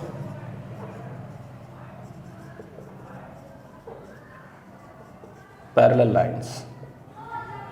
अगर पैरेलल लाइंस हैं तो स्लोप के हिसाब से कंडीशन क्या होगी। तो देखिए अगर पैरेलल लाइन है तो θ1 किसके बराबर होगा, θ2 के। थीटा 1 किसके बराबर होगा, थीटा 2 के। दोनों तरफ tan ले लो, तो tan theta 1 is equal to किसके बराबर हो जाएगा, tan थीटा 2। ये स्लोप हो गया m1, ये कौन हो गया m2। अगर दोनों लाइंस के स्लोप आपस में इक्वल हैं तो समझ लो वो दोनों लाइन क्या हैं, पैरेलल हैं। ये पहला केस हो गया। आप फॉर्मूले से भी निकाल सकते हैं, देखिए कैसे, tan theta is equal to किसके बराबर है, m1 minus m2 upon 1 plus m1 m2। देखिए कैसे, अगर दो लाइन पैरेलल हैं तो क्या एक दूसरे को इंटरसेक्ट करेंगे, नहीं करेंगे। ओवरलैप कर सकते हैं बट इंटरसेक्ट नहीं करेंगे। तब उस केस में इनके बीच का जो एंगल होगा वो 0 डिग्री होगा। मेरे भाई ये एंगल नहीं, ये अगर ऐसे बनता तो ये एंगल थीटा बनता नहीं बनता। अब वो एंगल बन ही नहीं रहा है, वो सीधा स्ट्रेट लाइन हो रहा है, या इस पर कोइंसाइड हो सकता है ये पैरेलल लाइन के केस में। तब उस केस में थीटा किसके बराबर होगा, 0 के। तो यहाँ पे वैल्यू लगा दो, ये हो गया tan 0 is equal to m1 minus m2 upon 1 plus m1 m2 cross multiply. ये tan 0 की वैल्यू कितनी होती है, 0। मैं इधर लिख देता हूँ tan 0 की वैल्यू 0, इसको 0.1 लिख सकता हूँ। क्रॉस मल्टीप्लाई करो, ये हो गया m1 माइनस m2 1 जा यही आएगा, और 0 का इससे मल्टीप्लाई करेंगे तो 0 हो जाएगा। तो m1 किसके बराबर हो गया, m2 के। यही तो कंडीशन आ रही है, आप इस तरह से लिख सकते हैं। ठीक है, ये कंडीशन हो गई पैरेलल लाइन की। इसके बाद अगर लाइन परपेंडिकुलर हो तो देखिए क्या होगा। देखिए मैं हटा देता हूँ,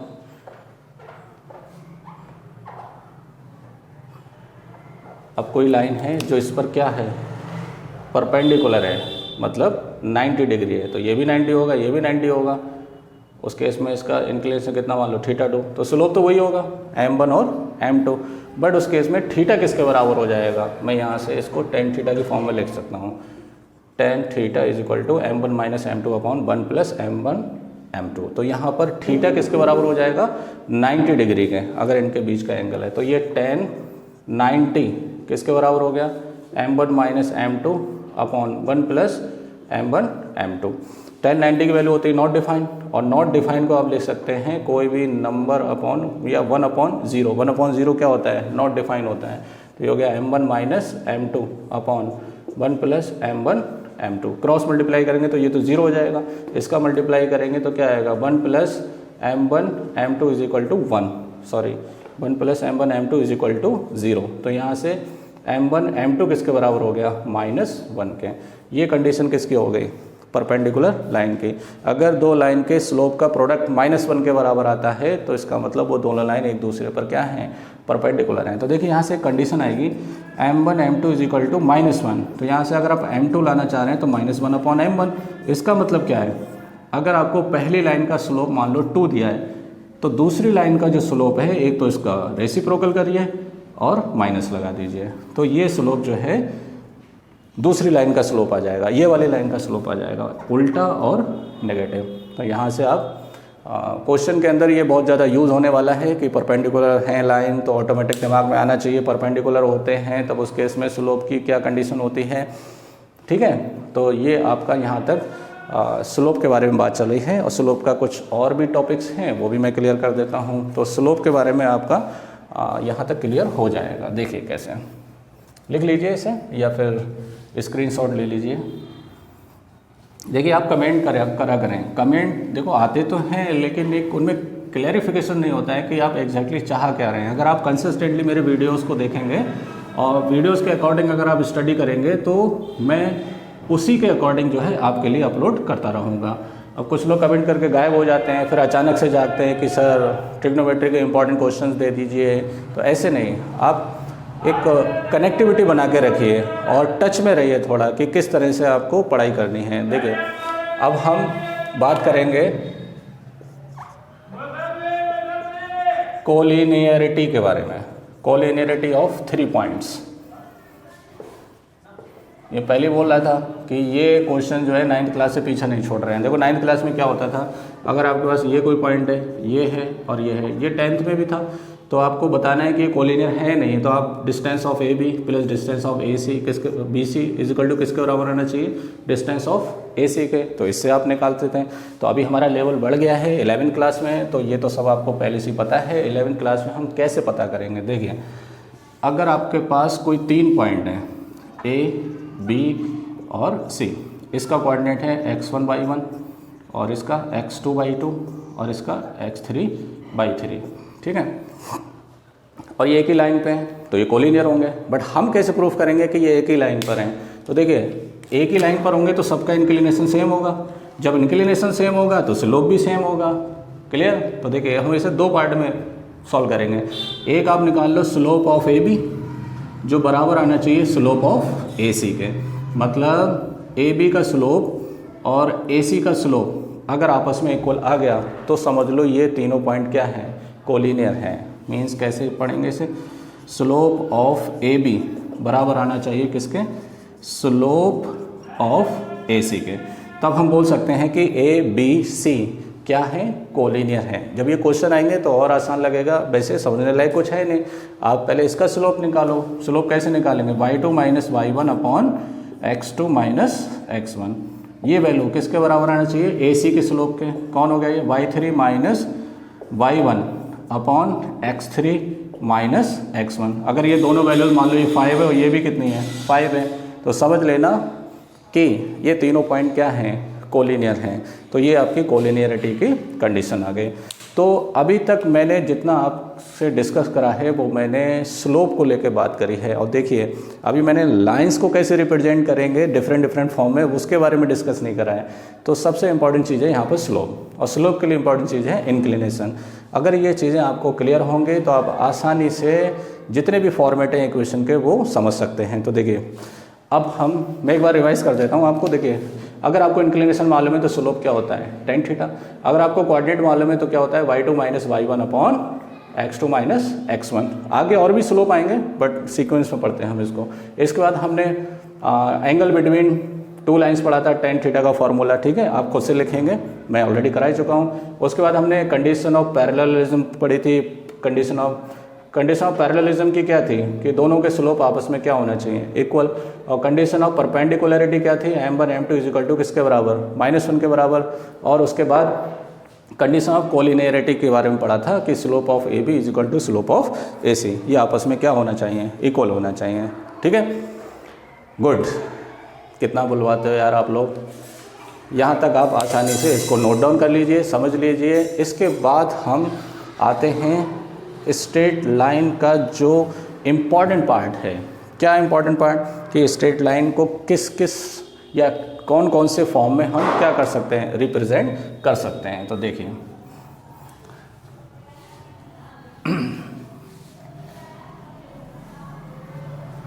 सबसे पहले 9th क्लास में हम पढ़ चुके हैं।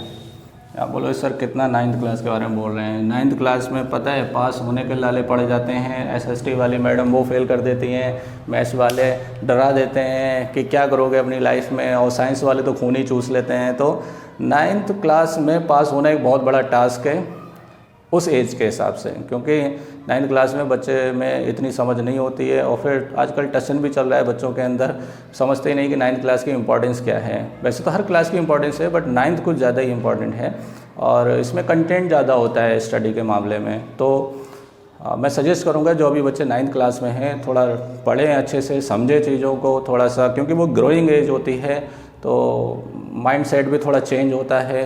तो अगर आप उसको कोप अप कर सकते हैं तो आगे चल के कॉम्पिटिटिव एग्ज़ाम में आपको बहुत आसानी होगी। अब यहाँ पर देखो मैं आपको 9th क्लास से ही पढ़ा रहा हूँ सारी चीज़ें, 9th क्लास से उठाकर 10th में ला रहा हूँ, 10th से किस में ला रहा हूँ? 11th में ला रहा हूँ। तो जहाँ से जितना सीख सको सीख लो, अदरवाइज़ आपकी चॉइस है। ठीक है, देखिए ये एक्स एक्सिस है, x dash y dash.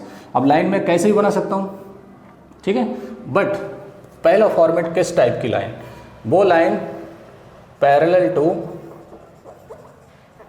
x axis and y axis. आप समझ रहे हैं मैं क्या समझा रहा हूँ? कि हमें पहले वो वाली लाइन पढ़नी है जो पैरेलल होंगे किसके? x एक्सिस के और y एक्सिस के। तो अगर आप y एक्सिस के पैरेलल लेंगे तो ऐसे ऐसे ऐसे, यही तो कंडीशन बनेगी।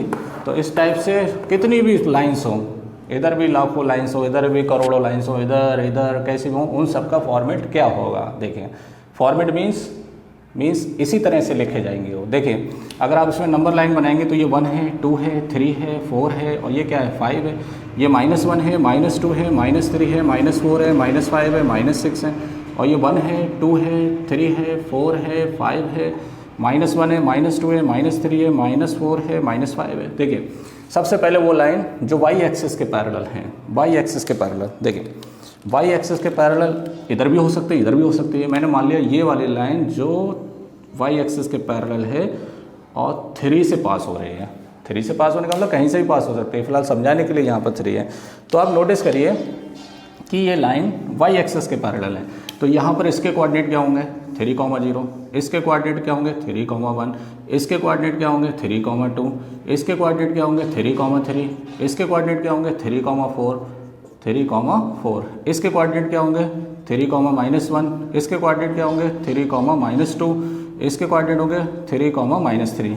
यहाँ पर आप क्या नोटिस कर रहे हैं कि x कोऑर्डिनेट कभी भी चेंज नहीं हो रहा है, फिक्स हो रहा है, बट y कोऑर्डिनेट क्या होता जा रहा है, चेंज होता जा रहा है। तो जो चीज़ फिक्स होती है, कांस्टेंट होती है, वो उसी को ही हम कंसीडर करते हैं। तो यहाँ पर ये x एक्सिस पे कितना चला 3 यूनिट्स, तो इसकी इक्वेशन हो जाएगी कि x इज इक्वल टू कितना 3। ये वैल्यू फिक्स है इसलिए इक्वेशन के फॉर्म में आ जाएगा x इज इक्वल टू किसके बराबर 3 के बराबर। देखिए किसी लाइन की जनरल इक्वेशन क्या होती है, ax plus B Y plus C is equal to 0।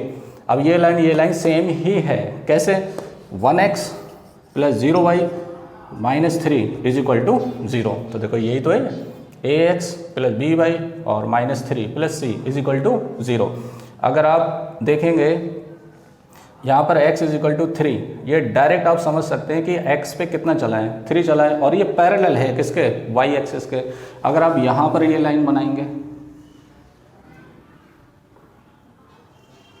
ठीक है, ये 4 से पास हो रही है, तो इसकी इक्वेशन क्या हो जाएगी x is equal to 4, x is equal to 3। अगर आप यहाँ से देखेंगे इस लाइन की इक्वेशन क्या हो जाएगी x इज इक्वल टू 5।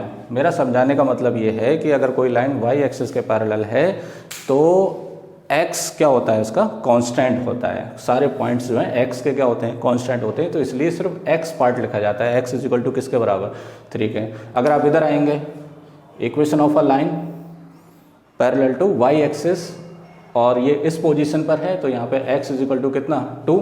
आप यहाँ पर लेकर आएंगे तो यहाँ पर x इज इक्वल टू कितना 1। और अगर आप ये लाइन y एक्सिस पर ही ले आएंगे, मतलब y एक्सिस खुद एक लाइन होती है, तो y एक्सिस की इक्वेशन क्या होती है x is equal to 0। 9th class का सबसे इंपॉर्टेंट क्वेश्चन, 11th क्लास की एक्सरसाइज का पहला क्वेश्चन यही क्वेश्चन है कि what is the equation of y axis. तो y एक्सिस की इक्वेशन क्या होती है, y एक्सिस x पे कहाँ से पास होता है 0 से, तो इसलिए x इज इक्वल टू क्या हो जाएगा 0 हो जाएगा। तो ये तो वो लाइन हो गई जो y एक्सिस के पैरेलल है।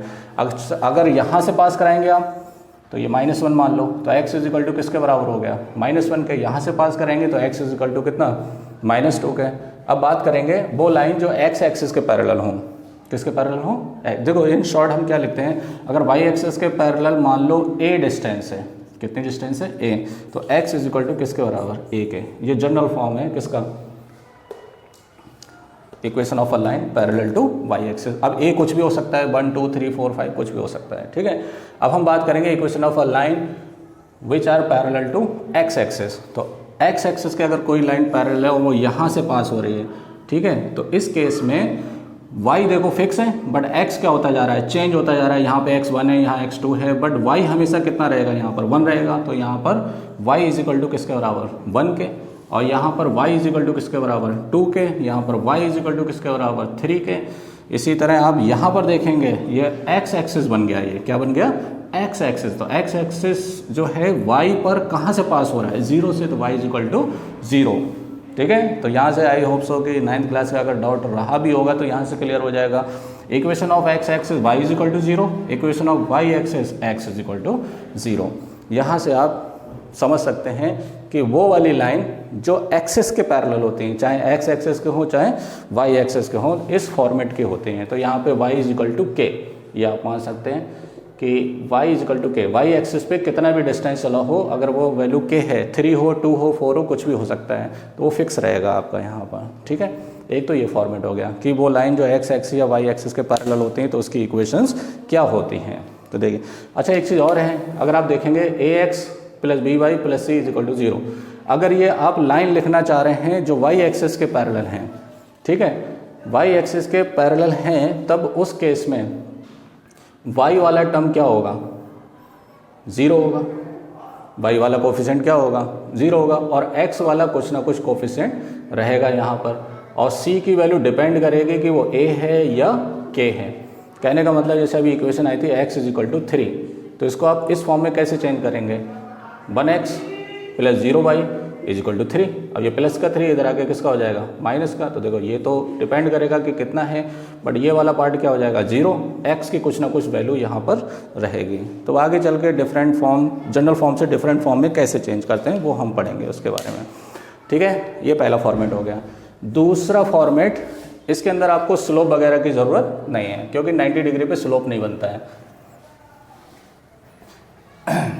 बहुत ही इंपॉर्टेंट चैप्टर है, सारा कंटेंट एक ही वीडियो के अंदर मैं बना रहा हूँ, जिससे कि आप एक ही वीडियो देखकर पूरे चैप्टर को आसानी से क्या कर सकें, सॉल्व कर सकें, और आपके लिए बहुत हेल्पफुल रहेगा। ठीक है, देखें सेकंड फॉर्मेट है इसका, पॉइंट स्लोप या स्लोप पॉइंट फॉर्म। नहीं, स्लोप पॉइंट नहीं, आप स्लोप इंटरसेप्ट पढ़िए पहले, slope intercept form. Slope intercept form क्या होता है, ये देखिए, आपके पास ये x एक्सिस है, ये y एक्सिस है। ठीक है, अभी लाइन आपको ऐसे दी गई थी, ऐसे दी गई थी, तो उसका फॉर्मेट अलग है। डिफरेंट टाइप से आप लाइन क्या कर सकते हैं, बना सकते हैं। वही तो हम पढ़ रहे हैं कि लाइन की डिफरेंट फॉर्म्स क्या होती हैं। ठीक है, मुँह काला हो गया यार। देखें स्लोप इंटरसेप्ट फॉर्म क्या होती है।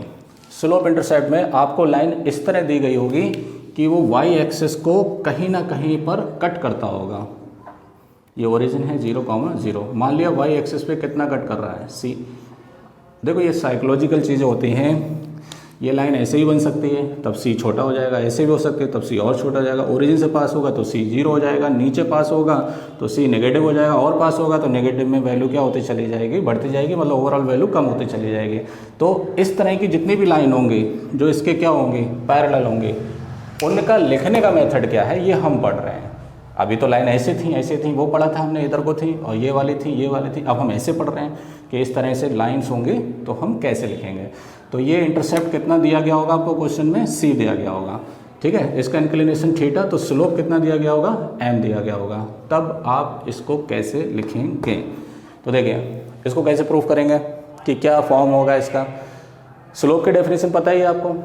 देखिए अगर आप इस पॉइंट के कोऑर्डिनेट लिखेंगे जो आपको दे रखा है, तो x पे 0, y पे c, तो 0, c इसके क्या हो गए, कोऑर्डिनेट हो गए। अब इस लाइन पे इनफाइनाइट पॉइंट है, तो कोई एक पॉइंट मान लो, और जनरल पॉइंट x, y, क्योंकि आपको x और y में तो रिलेशन बताना है। तो देखिए यहाँ पर 2 पॉइंट हैं, एक a है और b है, तो a b के ज़रिए से आप स्लोप निकाल सकते हैं, और स्लोप आपको दे रखा होगा कितना, m। तो स्लोप का फॉर्मूला क्या होता है, स्लोप इज इक्वल टू होता है y2 - y1 upon x2 - x1। अब स्लोप आपको दे रखा है m, और y2 - y1, तो देखो y2 कितना है, y, ये रिलेशन बनाने के लिए y - y1 कितना है, c, और x2 कितना है, x, और x1 कितना है, 0।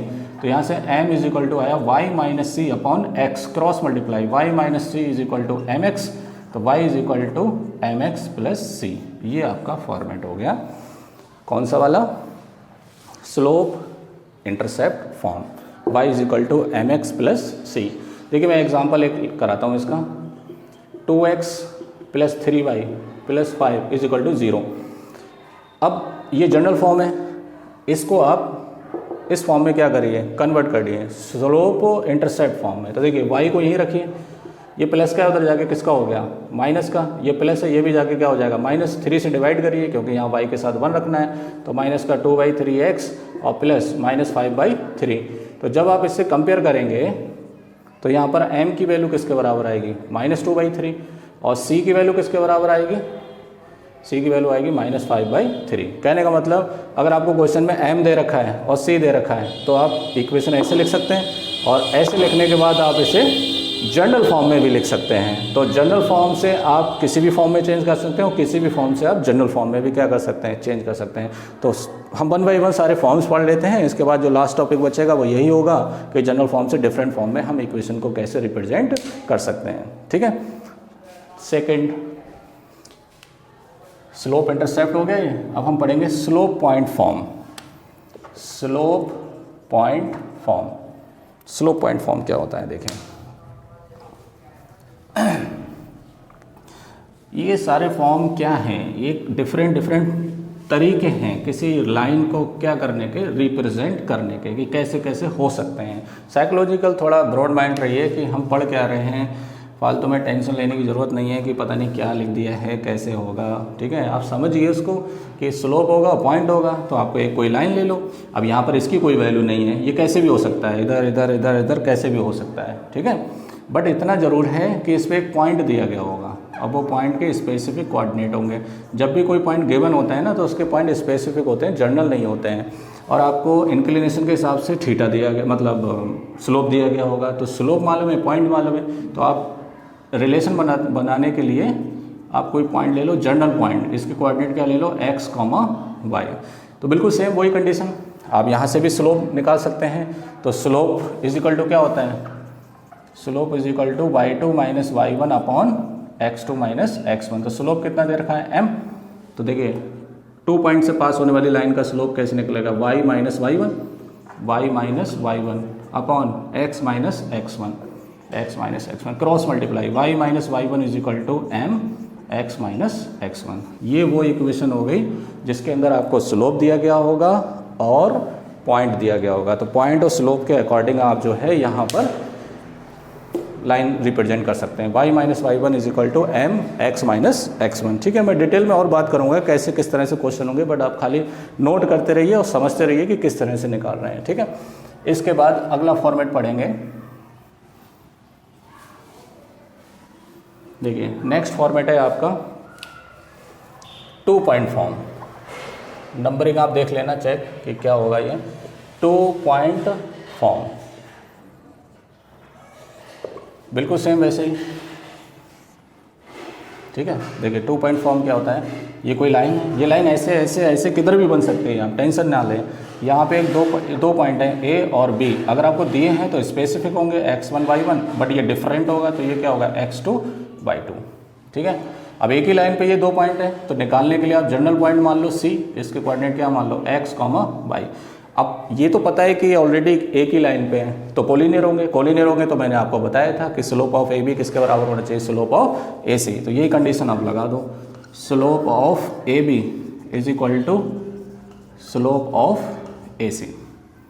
AB का स्लोप और AC का स्लोप आपस में क्या होगा, इक्वल। तो स्लोप ऑफ AB बोलो क्या होगा, ये y2 minus y1 upon x2 minus x1 is equal to AC का slope y minus y1 upon x minus x1।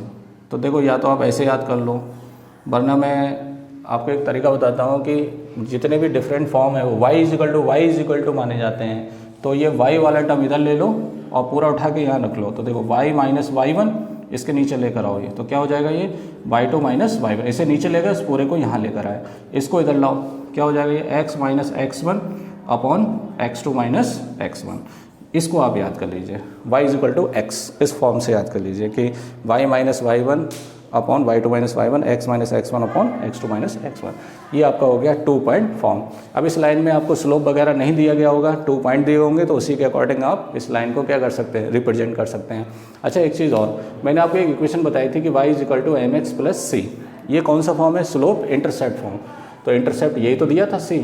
अगर कोई लाइन ओरिजिन से पास हो, किससे, ओरिजिन से, तब उस केस में c किसके बराबर हो जाएगा, 0 के। तो सिर्फ आपको स्लोप दिया गया होगा, तो यहाँ से इक्वेशन क्या हो जाएगी, y is equal to mx। Important चीज़ है कि write the equation of a line passing through the origin से पास होती हुई किसी लाइन की इक्वेशन बताओ, तो y is equal to mx। But इसमें स्लोप दिया होना चाहिए, आपको स्लोप दिया गया होगा तब आप यहाँ से इक्वेशन बता सकते हैं। ठीक है, ओके, 2 पॉइंट फॉर्म हो गया। इसके बाद अगले फॉर्म पे आते हैं जिसका नाम है डबल इंटरसेप्ट फॉर्म, या सिर्फ इंटरसेप्ट फॉर्म भी बोल सकते हैं। डबल इसलिए बोल देते हैं क्योंकि ये भी इंटरसेप्ट फॉर्म है, क्योंकि इसमें y इंटरसेप्ट है, स्पेसिफाई करा गया है, स्लोप इंटरसेप्ट फॉर्म, इसलिए हम इसका नाम पढ़ेंगे double intercept form. Double intercept form. तो देखिए डबल इंटरसेप्ट फॉर्म क्या होता है, अगर कोई लाइन, ये लाइन x और वाई एक्सिस पे दो इंटरसेप्ट काटती है, एक इंटरसेप्ट ए जो एक्स एक्सिस पे, एक इंटरसेप्ट बी जो वाई एक्सिस पे है। अगर आपको ये चीज़ दिया है, मेंशन है, तो आप कैसे निकालेंगे इसका फॉर्मेट या क्या इसका रिप्रेजेंट करने का तरीका होगा वो देखिए कैसे निकालेंगे। देखो ये लाइन आपको बतानी है कि इसकी इक्वेशन क्या होगी। ये इंटरसेप्ट दे रखे हैं तो इंटरसेप्ट दे रखे हैं तो यहाँ पे इसके कोऑर्डिनेट हो जाएगा a, 0 क्योंकि x पे a है, y पे 0 है, इसके कोऑर्डिनेट हो जाएगा 0, b। अब ये लाइन दो पॉइंट से पास होने लगी, मतलब कंडीशन तो वही है कि आप a को इस फॉर्म में लिखेंगे, b को इस फॉर्म में लिखेंगे, बट आप सॉल्व करने के लिए 2 पॉइंट फॉर्म लगा दें। 2 पॉइंट फॉर्म क्या होता है, y minus y1 upon y2 minus y1 is equal to x minus x1 upon x2 minus x1। तो देखो ये हो गया आपका x1 y1 और ये हो गया x2 y2, ये मान लीजिए आप, ठीक है। बताओ भाई y माइनस y1 हो गया 0, y2 हो गया b minus 0 is equal to x minus x1 कितना हो गया a और x2 कितना है 0 माइनस a, तो ये हो गया y upon b is equal to x minus a upon minus a, ठीक है। क्रॉस मल्टीप्लाई x वाला टर्म लिखने के लिए पहले से cross multiply bx minus A B is equal to minus A Y को उधर ले आओ तो ये हो जाएगा B x plus A Y is equal to A B, ये इधर ले आओ। इसको थोड़ा मतलब एक पैटर्न में लिखना है तो ए बी से डिवाइड कर दो दोनों तरफ, divide by A B on both side. A B से ए बी कैंसिल हो जाएगा तो 1 हो जाएगा, बी से बी कैंसिल हो जाएगा तो x upon A plus Y upon B is equal to 1। अगर आपको ए और बी सी डिफरेंट नाम से दिए गए हैं तो आप इसे ऐसे लिख सकते हैं x upon X intercept, y upon Y intercept. इस तरह से आप इसको मॉडिफाई कर सकते हैं। अब x इंटरसेप्ट कैसे लाना है, y इंटरसेप्ट कैसे लाना है, तो बहुत ईजी वे में आप लिख सकते हैं। ये सब एक शॉर्टकट बताता हूँ। 2x plus 3y minus 5 is equal to 0। अगर आपको x इंटरसेप्ट लाना है, क्या लाना है, x इंटरसेप्ट। देखो इसी फॉर्म से तो आप इसमें लेकर आएंगे और उल्टा भी पढ़ेंगे, इस फॉर्म से इसमें भी लेकर आएंगे, तो इस फॉर्म को इसमें कैसे लेकर आएंगे। तो एक सिंपल तरीका है, आपको क्या चाहिए, x इंटरसेप्ट और y इंटरसेप्ट। अगर आप x इंटरसेप्ट निकालेंगे तो y कोऑर्डिनेट 0 है तो यहाँ y की जगह 0 रख दो, 2x ये 0 हो जाएगा, माइनस का 5 उधर जाके प्लस का हो जाएगा तो x की वैल्यू कितनी हो गई 5/2, तो ये हो गया x अपॉन 5/2। तो ये x का इंटरसेप्ट मतलब a की वैल्यू है ये। अगर आपको y इंटरसेप्ट लाना है, y इंटरसेप्ट में x 0 है तो ये टर्म 0 हो जाएगा, तो 3y माइनस 5 उधर जाके 5 हो जाएगा, तो y की वैल्यू कितनी हो जाएगी 5/3। तो y इंटरसेप्ट कितना हो जाएगा 5/3 इज इक्वल टू 1। ये आपका फॉर्मेट हो गया कौन सा, डबल इंटरसेप्ट फॉर्म का, ठीक है। यहाँ तक क्लियर हो गया बिल्कुल। तो अगर आपको स्लोप, इंक्लिनेशन, कोलिनियरिटी, परपेंडिकुलरिटी और पैरेललिज्म ये सारी चीज़ें क्लियर होंगी तो ये चैप्टर आपको बहुत इजी लगेगा। ओके, इसके बाद एक लास्ट फॉर्म है जिसको हम बोलते हैं नॉर्मल फॉर्म।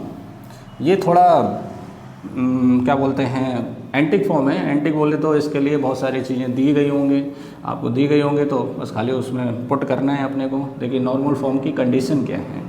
कंडीशन ये है, कौन सा form, normal form. Normal form में क्या होगा, आपको लाइन इधर भी दी होगी, इधर भी दी होगी, ऐसे भी किसी तरह से दी हुई होगी, लेकिन इसके अंदर एक चीज़ इम्पॉर्टेंट है या एक बात इम्पॉर्टेंट है कि ओरिजिन से इस लाइन पर एक नॉर्मल दिया गया होगा, इसीलिए इसका नाम क्या है, नॉर्मल फॉर्म है। उस नॉर्मल का जो लेंथ होगी वो कितनी होगी, p होगी, और p हमेशा पॉजिटिव होगा। आप चाहे इधर लो, चाहे इधर लो, चाहे इधर लो, चाहे इधर लो, p हमेशा क्या रखना है, अपने को पॉजिटिव रखना है। तो देखिए, और आपको एक एंगल दिया गया होगा अल्फ़ा, बट बुक्स में ओमेगा वगैरह भी दिखाते हैं, इस तरीके से ओमेगा भी दिखा सकते हो, बट अल्फ़ा बनाने में थोड़ा इजी होता है तो आप अल्फ़ा ले लीजिए, ठीक है। क्या क्या गिवन होगा इसके अंदर, आपको एक नॉर्मल की लेंथ दी गई होगी p, स्मॉल p, और दूसरी चीज़ आपको एंगल दिया गया होगा अल्फ़ा, जो नॉर्मल बनाता है पॉजिटिव x एक्सिस के साथ। लाइन नहीं बनाती है, लाइन का वो बनाता है तो इंक्लिनेशन होता है, नॉर्मल बनाता है अल्फ़ा। तो देखो कैसे निकालेंगे इसको। देखिए 90 डिग्री है, इसको नाम दे दो O A B।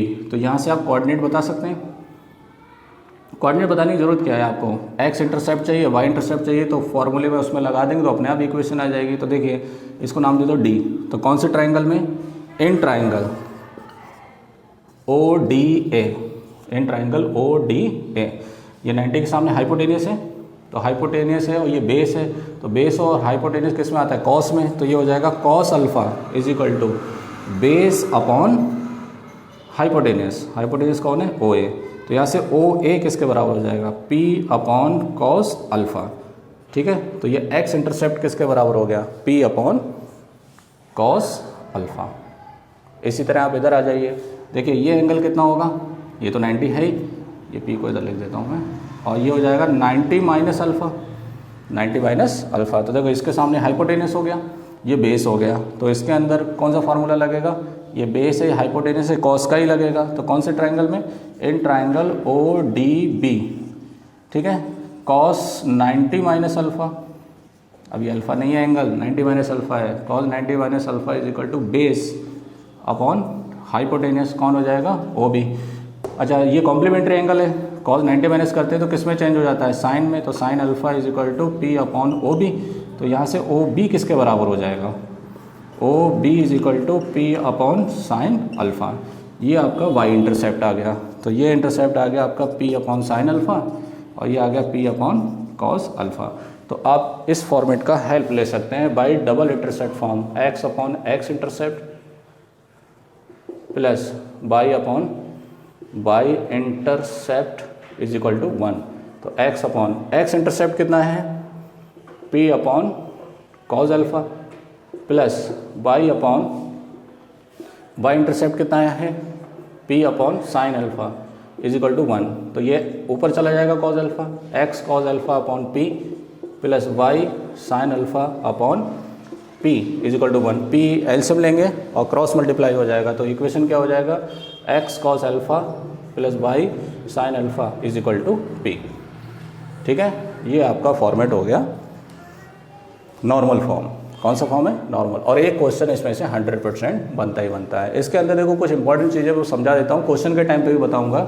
जैसे 2x plus 3y minus 8 is equal to 0, ये कोई क्वेश्चन है, इसको नॉर्मल फॉर्म में चेंज करना है, तो पहले c को उधर ले जाएंगे, इसको उधर ले जाएंगे, तो जब इसे उधर ले जाएंगे तो क्या होगा, ये 8 होगा। तो ये वैल्यू हमेशा पॉजिटिव रखनी है। अगर मान लो ये प्लस होता तो यहाँ क्या आता, माइनस। तो पॉजिटिव बनाने के लिए माइनस से आप दोनों तरफ क्या करते हैं, मल्टीप्लाई। उसके बाद का मैं आगे बताऊंगा, सिर्फ ये बात ध्यान रखना है आपको, p जो भी p निकल कर आएगा यहाँ से, अभी तो c है, पहले यहाँ पे सोल्यूशन करेंगे, तो यहाँ से जो भी p वैल्यू निकल कर आएगा वो हमेशा पॉजिटिव रखना है। पॉजिटिव नहीं रखेंगे तो आंसर क्या हो जाएगा, गलत हो जाएगा, क्योंकि p हमेशा पॉजिटिव ही होता है फिगर के हिसाब से भी। ओके, ये हो गया आपका नॉर्मल फॉर्म। तो आपके जितने भी डिफरेंट फॉर्म्स थे वो मैंने आपको यहाँ पर समझा दिए हैं। अब हम इसका उल्टा पढ़ेंगे। उल्टा कैसे, आपको जनरल फॉर्म दी गई होगी, आपको डिफरेंट फॉर्म में क्या करना है, इसे कन्वर्ट करना है। तो ये इस लेक्चर का लास्ट सेशन है, वो लगभग आपको 10-15 मिनट का और चाहिए, फिर उसके बाद ये चैप्टर का पूरा कंटेंट फिनिश हो जाएगा। उसके बाद हम एक्सरसाइज 1 by 1 सॉल्व करेंगे, ठीक है। चलिए अब हम बात करते हैं कि general equation of a straight line. तो जनरल इक्वेशन क्या होती है, ये होती है ax plus B Y plus C is equal to 0, ये जनरल इक्वेशन होती है। अब इस जनरल इक्वेशन से हमें कन्वर्ट करना है किस में, जो भी हमने फॉर्म पढ़ी है। तो पहला फॉर्म आप मान लो slope intercept form, slope intercept form. तो देखिए स्लोप इंटरसेप्ट फॉर्म क्या होता है, y is equal to m x plus c. इस फॉर्म में आपको क्या करना है, इसे कन्वर्ट करना है। तो देखिए कैसे कन्वर्ट करेंगे। कन्वर्ट क्या करना है, आप इसमें देखिए कि ये किस तरह से है, y से है तो y को वहीं रखेंगे x के, और c को इधर लेकर आएंगे, ऑटोमेटिक कन्वर्ट हो जाएगा। तो देखिए इसको बेटर है, देखिए कैसे, इधर देखो ax plus B Y plus C is equal to किसके बराबर, 0 के। यहाँ से बी वाई यहीं रखिए, तो b y is equal to minus ax और माइनस सी, और y लाना है यहाँ पर क्योंकि यहाँ y है, तो b से डिवाइड करिए, minus a upon b x plus minus c upon a। इसे आप कंपेयर करिए किससे, एम एक्स प्लस सी से। तो यहाँ पे c कंफ्यूज मत होना, कैपिटल C मान लेंगे यहाँ पे, ठीक है, क्योंकि वो भी c है और ये भी c है तो कन्फ्यूज़न हो रहा है। फिलहाल यहाँ से एक नया फार्मूला निकल कर आया स्लोप का फार्मूला। अगर आपको जनरल इक्वेशन दिए तो स्लोप का फार्मूला आएगा -a/b। तीसरा फार्मूला है, पहला फार्मूला स्लोप का tan थीटा, दूसरा formula y2 - y1 x2 - x1, तीसरा फार्मूला -a/b, जहाँ a किसका कोफिशिएंट है x का और b किसका कोफिशिएंट है y का। और यहाँ से y इंटरसेप्ट कितना आ गया, y इंटरसेप्ट आ गया -c/a। दोनों में देखो -c सॉरी ये b से डिवाइड कर रहे हैं ना, तो c/b, दोनों में b आएगा नीचे और इसमें a आएगा उसमें c आएगा, तो a/b और c/b माइनस लगाकर आप डायरेक्ट भी याद कर सकते हैं यहाँ से। क्लियर? तो ये कन्वर्जन हो गया। ये हम क्या पढ़ रहे हैं, कन्वर्जन। किस चीज़ का कन्वर्जन, स्ट्रेट लाइन की जनरल फॉर्म से डिफरेंट फॉर्म्स में। ठीक है, तो डिफरेंट फॉर्म में पहला हो गया आपका स्लोप इंटरसेप्ट फॉर्म। इसको आप वीडियो पॉज करके या स्क्रीनशॉट ले लीजिए, फिर मैं नेक्स्ट बताता हूँ आपको। देखिए क्या,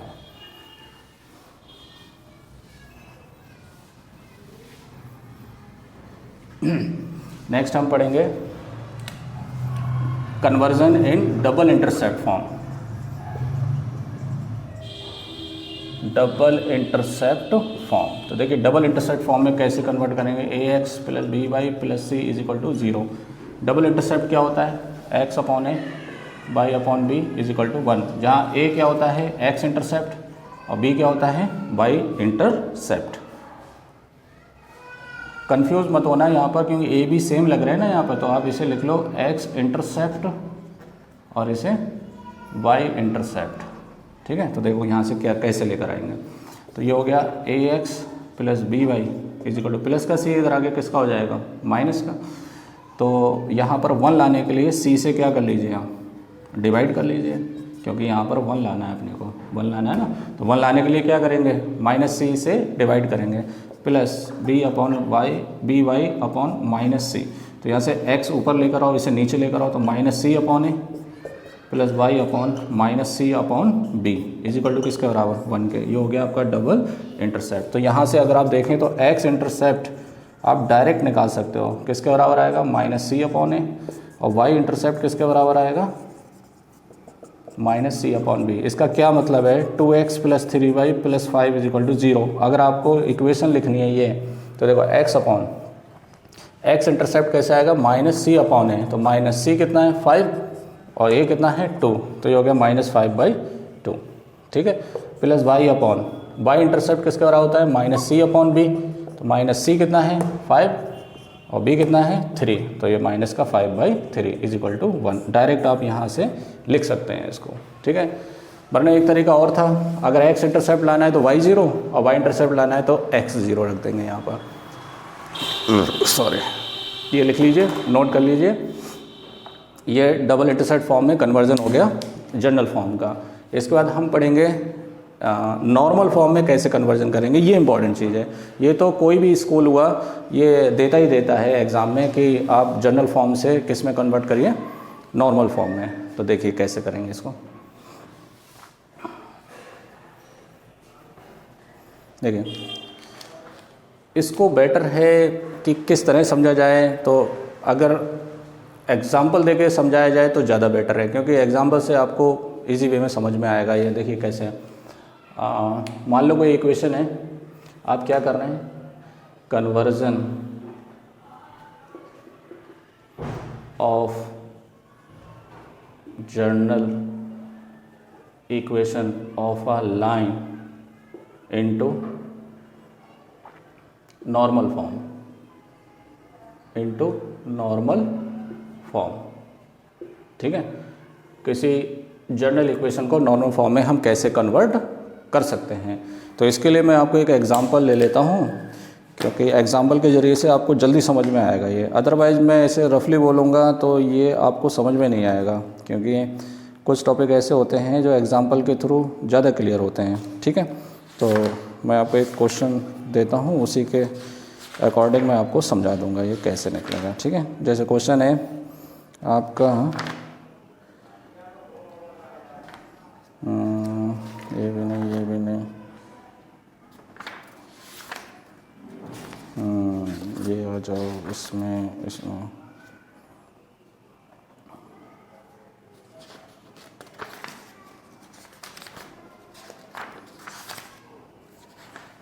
ये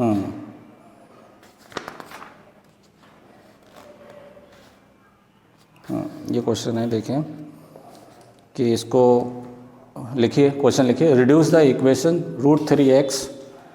√3x plus y minus 8 is equal to 0 into normal form.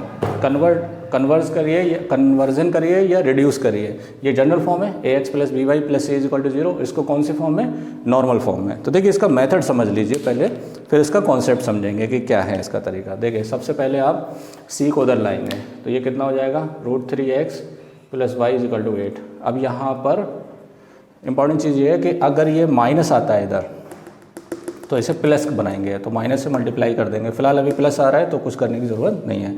इसके बाद आप यहाँ पर एक फैक्टर निकालेंगे। फैक्टर क्या होगा वो कि a² प्लस b² का अंडर रूट यूज़ करेंगे। तो इसका रीज़न क्या होता है वो मैं बताता हूँ अभी कि क्यों लेते हैं ये। फिलहाल क्वेश्चन को कैसे सॉल्व करेंगे वो देखिए। तो देखिए a कितना है यहाँ पर, √3 का स्क्वायर प्लस b कितना है, 1 का स्क्वायर। तो √3 का स्क्वायर हो गया 3 और 1 का 1, तो ये हो गया 4, 4 का कितना आ गया 2। अब ये जो फैक्टर आया 2, इससे आप दोनों तरफ क्या कर देंगे, डिवाइड कर देंगे। तो ये हो जाएगा √3/2x plus 1/2 y is equal to 8/2। तो ये हो गया √3/2x plus 1/2 y is equal to 4। तो देखिए ये क्यों बनाया जाता है, ये राइट एंगल ट्राइंगल के अंदर अगर आप देखेंगे तो ये किसी एंगल के लिए, एक पर्टिकुलर एंगल के लिए ये रेशियोज़ को रिप्रेजेंट करेगा। और रेशियोज़ को रिप्रेजेंट करने के लिए आप हाइपोटेनस से क्या करेंगे, दोनों तरफ डिवाइड करेंगे। तो अगर ये a है ये b है तो ये क्या हो जाएगा, a² प्लस b²। तो ये हाइपोटेनस की फॉर्म बनाने के लिए इसको a और b के जो भी कोफिशिएंट है उसका स्क्वायर करके सम करके अंडर रूट लेकर जो भी नंबर आएगा उससे दोनों तरफ क्या कर देंगे, डिवाइड कर देंगे। तो देखिए इस केस में क्या होगा, यहाँ से अगर आप नोटिस करेंगे ये एंगल कॉस में, क्योंकि जनरल इसका फॉर्म क्या होता है, normal form x cos alpha plus y sin alpha is equal to p के बराबर होता है। तो कॉस में ये कितने एंगल की वैल्यू होती है, 30 की। तो इसको मैं क्या लिख सकता हूँ, cos 30 डिग्री इंटू x। तब ये साइन में 30 की ही वैल्यू आना चाहिए, और बिल्कुल है, साइन 30 की वैल्यू कितनी होती है, 1/2। तो ये हो गया साइन 30। तो यहाँ से क्या पता चला, ये √3 साइन होता है परपेंडिकुलर, ये 1 है ये 2 है, तो ये क्या होना चाहिए, √3 होना चाहिए। ठीक है, तो देखो ये क्या हो गया, cos 30 की वैल्यू को बेस अपॉन हाइपोटेनस, और ये क्या हो जाएगा, परपेंडिकुलर अपॉन हाइपोटेनस। तो 2 आना चाहिए ना, तो ये हो गया √3। तो ये हो गया बेस अपॉन हाइपोटेनस तो देखो 2 है ना यहाँ पर, हाँ। तो ये हो गया बेस अपॉन हाइपोटेनस, और ये हो गया परपेंडिकुलर अपॉन हाइपोटेनस। तो यहाँ से ये कितना आ गया, 4। तो ये इसका फॉर्म हो गया x cos 30 plus y sin 30 is equal to किसके बराबर, 4 के बराबर। ये चीज़ आपको मेथड समझना है कि किस तरह से हम इसको सॉल्व करते हैं। तो फिर से मैं रिपीट कर देता हूँ, पहले आप c को उधर लाइए, प्लस है तो अच्छी बात है, और प्लस नहीं है तो उसको प्लस बनाइए माइनस करके। फिर वहाँ पर हाइपोटेनस निकालिए, हाइपोटेनस से दोनों तरफ डिवाइड करिए। डिवाइड करने के बाद ये चेक करिए कि एक एंगल कॉस में होना चाहिए, दूसरा किस में होना चाहिए, साइन में। एंगल सेम होना चाहिए, रेशियो अलग होना चाहिए। जैसे कॉस का होना चाहिए, यहाँ पर किसका, साइन का, बट वो सेटिस्फाई करना चाहिए। इसीलिए हम ये हाइपोटेनस जो है निकालते हैं, यही कॉन्सेप्ट है। इसीलिए मैंने आपको बाद में समझाया, पहले आप सॉल्व करेंगे फिर समझेंगे तो ज़्यादा बेटर रहेगा आपके लिए। ठीक है, और अगर ये पॉजिटिव नहीं आया तो आप दोनों तरफ माइनस से मल्टीप्लाई करेंगे तब ये पॉजिटिव आया। तब माइनस के केस में एंगल जो होता है वो ऑब्ट्यूस एंगल की फॉर्म में आंसर आएगा। तो ये आपका हो गया conversion of general equation of a line into normal form. तो देखिए कितने फॉर्म होते हैं वो पढ़ लिए, कन्वर्जन पढ़ लिया। अब लास्ट टॉपिक बचे हैं जिसके अंदर 2 सब टॉपिक हैं कि perpendicular distance of a line क्या होती है। देखिए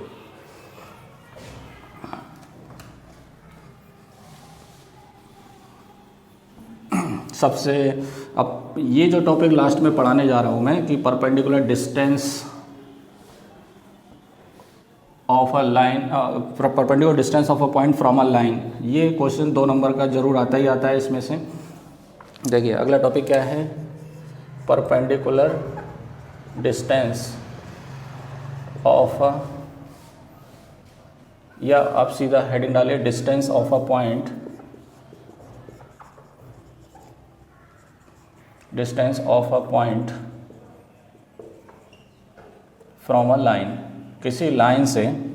अब जैसे कोई लाइन है और ये कोई पॉइंट है, तो इस पॉइंट 9th क्लास में, ये भी 9th की बात आ रही है, देखो 9th तो भैया पीछा ही नहीं छोड़ेगा ये। 9th क्लास में क्या होता है, किसी लाइन से किसी पॉइंट की कितनी डिस्टेंस हो सकती है, बहुत सारी, ये भी हो सकता है, ये भी हो सकता है, ये भी हो सकता है, ये भी हो सकता है, बस शॉर्टेस्ट क्या होती है, परपेंडिकुलर, तो ये यूनिक है, तो ये सब हटा देंगे।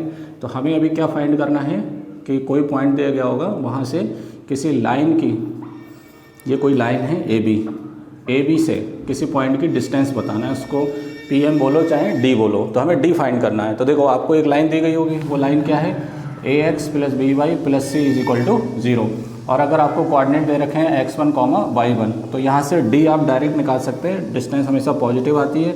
नीचे आप वही हाइपोटेन्यूस वाला फंडा लगाएंगे, x का कोफिशिएंट और y के कोफिशिएंट का स्क्वायर का सम करके अंडर रूट निकालेंगे, और ये पॉइंट इसको सेटिस्फाई करा देंगे। तो ये क्या हो जाएगा, AX1 + BY1 + C। इसको सॉल्व करेंगे, अगर नेगेटिव आ रहा है तो मॉड हटाकर क्या बना देंगे, उसे पॉजिटिव बना देंगे। तो ये हो गई परपेंडिकुलर डिस्टेंस। इसका आपको अगर आप प्रूफ चाहिए तो मैं समझा देता हूँ, आप खुद से करना है इसका प्रूफ। देखिए कैसे। अब मान लीजिए कोई लाइन है, और ये लाइन की इस पॉइंट से, ओरिजिन से आपको डिस्टेंस अगर बतानी होगी तो ये 0,0 हो जाएगा, और अगर यहाँ से बतानी है, ये कोई पॉइंट ले लो, ये कौन हो गया, x1, y1, तो यहाँ से बतानी है तो यही तो डिस्टेंस होगी परपेंडिकुलर, ये परपेंडिकुलर डिस्टेंस हो गई, ये D बताना है आपको। तो इसके लिए आप एक ट्राइंगल फॉर्म करिए, मैं करवा नहीं रहा, आप खुद से करके लाएंगे इसको, ठीक है। यहाँ से ट्राइंगल फॉर्म करिए, इसकी जनरल इक्वेशन ले लीजिए लाइन की, इसकी ये लाइन की इक्वेशन AX + BY + C = 0, ठीक है। तो इसको देखो कैसे निकालेंगे, देखिए इसके कोऑर्डिनेट क्या होंगे, x इंटरसेप्ट है तो y0 रखो, y0 रखेंगे तो ये हो जाएगा -c/a, -c/a, 0। अब ये y इंटरसेप्ट है तो x0 रखो, x0 रखेंगे तो ये 0 हो जाएगा, ये प्लस का c उधर जाके माइनस का c हो जाएगा, और अपॉन क्या हो जाएगा b, और x क्या है 0, तो 0, -c/b, ठीक है। बस अब क्या करना है आपको, एक ट्राइंगल का एरिया आपको लाना है 10th क्लास के फार्मूले से, वही ½ × x1 - x2 वाले फार्मूले से, उससे एरिया, और एक एरिया लाना है, पहले डिस्टेंस निकालेंगे आप, AB, डिस्टेंस AB निकालेंगे तो ये हो जाएगा बेस और इनटू हाइट, तो इसमें D अननोन होगा, तो वहाँ से कैलकुलेट करके आप किसकी वैल्यू निकालेंगे, D की वैल्यू निकालेंगे, ठीक है। इसका प्रूफ इतना इंपॉर्टेंट नहीं है, बट ये चीज़ इंपॉर्टेंट है कि ये कैसे डिस्टेंस निकालते हैं, ये आगे समझ में निकाल सकते हैं आप। ट्राइंगल का एरिया 2 तरीके से निकालिए, एक आप कोऑर्डिनेट वाले फार्मूले से उसको रखिए राइट साइड में, एक तरफ निकालिए ½ × बेस × हाइट से, उसको एक तरफ रखिए। अब हाइट में D को यहीं रखिए, बाकी सब उधर ले जाके सॉल्व करिए, ये निकल कर आएगा आंसर जो है। Clear, very good. NCERT में भी दे रखा है एग्जाम्पल में, आप वहाँ से भी लिख सकते हैं, क्योंकि इसमें ज़्यादा टाइम वेस्ट करने की ज़रूरत नहीं है। देखिए अगर आपको इसी लाइन की यहाँ से इक्वेशन बताना होती ओरिजिन से, तो ओरिजिन से केस में डिस्टेंस ऑफ अ लाइन या distance of a point from the origin, distance of a point या distance of a line from the origin, ऐसे ही बोल सकते हैं। तो ओरिजिन में x1 0 है, y1 भी 0 है, तो ये 0, 0 हो जाएगा, तो क्या बचेगा, c/√a² + b²। यहाँ से आप फॉर्मूला लगा सकते हैं। ये वो डिस्टेंस है किसी पॉइंट की, किसी लाइन से, जो पॉइंट कहाँ पर लाई कर रहा है, ओरिजिन पर। तो ओरिजिन केस में ये दोनों पार्ट क्या हो जाएंगे, 0 हो जाएंगे, ठीक है। ये आपका हो गया distance of a point from a line, जो कि परपेंडिकुलर होती है, तो आप ऐसे ही बोल सकते हो कि perpendicular distance of a point from a line. Clear, ये हो गया आपका। क्वेश्चन करेंगे तो और बहुत आसान लगेगा, बट क्वेश्चन करने से पहले आप एटलीस्ट इस वीडियो को देखिए, 2 बार देखिए, जिससे आपको ज़्यादा से ज़्यादा कॉन्सेप्ट क्या हो, क्लियर होना चाहिए। इसके बाद आखिरी टॉपिक बचा है distance between 2 parallel lines. 2 parallel line के बीच का डिस्टेंस कैसे निकालते हैं। तो देखिए एक लाइन ये है, दूसरी लाइन ये है, इन दोनों लाइन के बीच का जो परपेंडिकुलर डिस्टेंस होगा वो फिक्स होगा। वो डिस्टेंस हम कैसे निकालेंगे, अगर ये लाइन आप मानेंगे y = mx + c1 और ये मानेंगे y = mx + c2, तो इसका प्रूफ मैं नहीं करा रहा, और डायरेक्ट आप इसे याद करेंगे। यहाँ से डिस्टेंस = आएगा c1 - c2, c1 - c2 is upon √a² + b²। अब यहाँ पर a और b नहीं है आरिवासुर में, तो आप ये भी फॉर्मेट ले सकते हैं, क्या, ax + by + c1 = 0, और दूसरा क्या ले सकते हैं, ax plus B Y plus c two is equal to 0। अच्छा, एक चीज़ और नोटिस करिए, पैरेलल लाइन में ये कोफिशिएंट सेम होते हैं, x का कोफिशिएंट सेम रहेगा, y का क्या रहेगा, सेम रहेगा। बट परपेंडिकुलर लाइन में अगर ये line ax plus B Y plus C1 है तो इसका परपेंडिकुलर में कोफिशिएंट चेंज हो जाते हैं, तो ये हो जाएगा bx और ये हो जाएगा ay, साइन भी चेंज हो जाता है और C2 तो चेंज होगा ही होगा।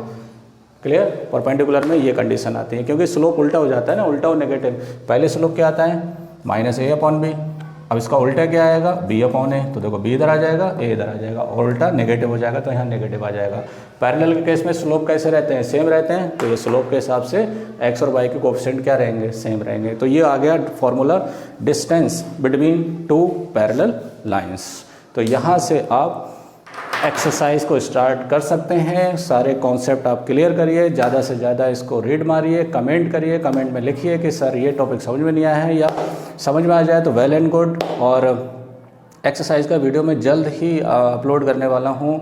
और सॉरी टू से कि इतने दिन से मैं वीडियो अपलोड नहीं कर पाया क्योंकि मैं थोड़ा काम में बिज़ी था। और अभी मैंने 11th क्लास का ये चैप्टर नंबर 10 मैंने अपलोड करने वाला हूँ, और इसके बाद मैं बोर्ड के जो भी जैसे 10th क्लास है, 12th क्लास है, इसके मैं टाइम कम बचा है तो इसके जो भी इम्पोर्टेंट क्वेश्चंस हैं उनके लिए मैं वीडियोस बनाऊंगा। और मेरे चैनल का नाम है अल्फ़ा प्लस ट्यूटोरियल्स, और चैनल पे जाइए, इसको सब्सक्राइब करिए, लोगों में फॉरवर्ड करिए, और जितने भी आपके ग्रुप्स हैं, फ्रेंड्स हैं, रिलेटिव्स हैं, उनमें अगर आप फॉरवर्ड करेंगे तो रेस्पॉन्स आएंगे, रेस्पॉन्स के अकॉर्डिंग मैं ज़्यादा से ज़्यादा वीडियो बनाऊँगा। मिलते हैं नेक्स्ट वीडियो में, बाय।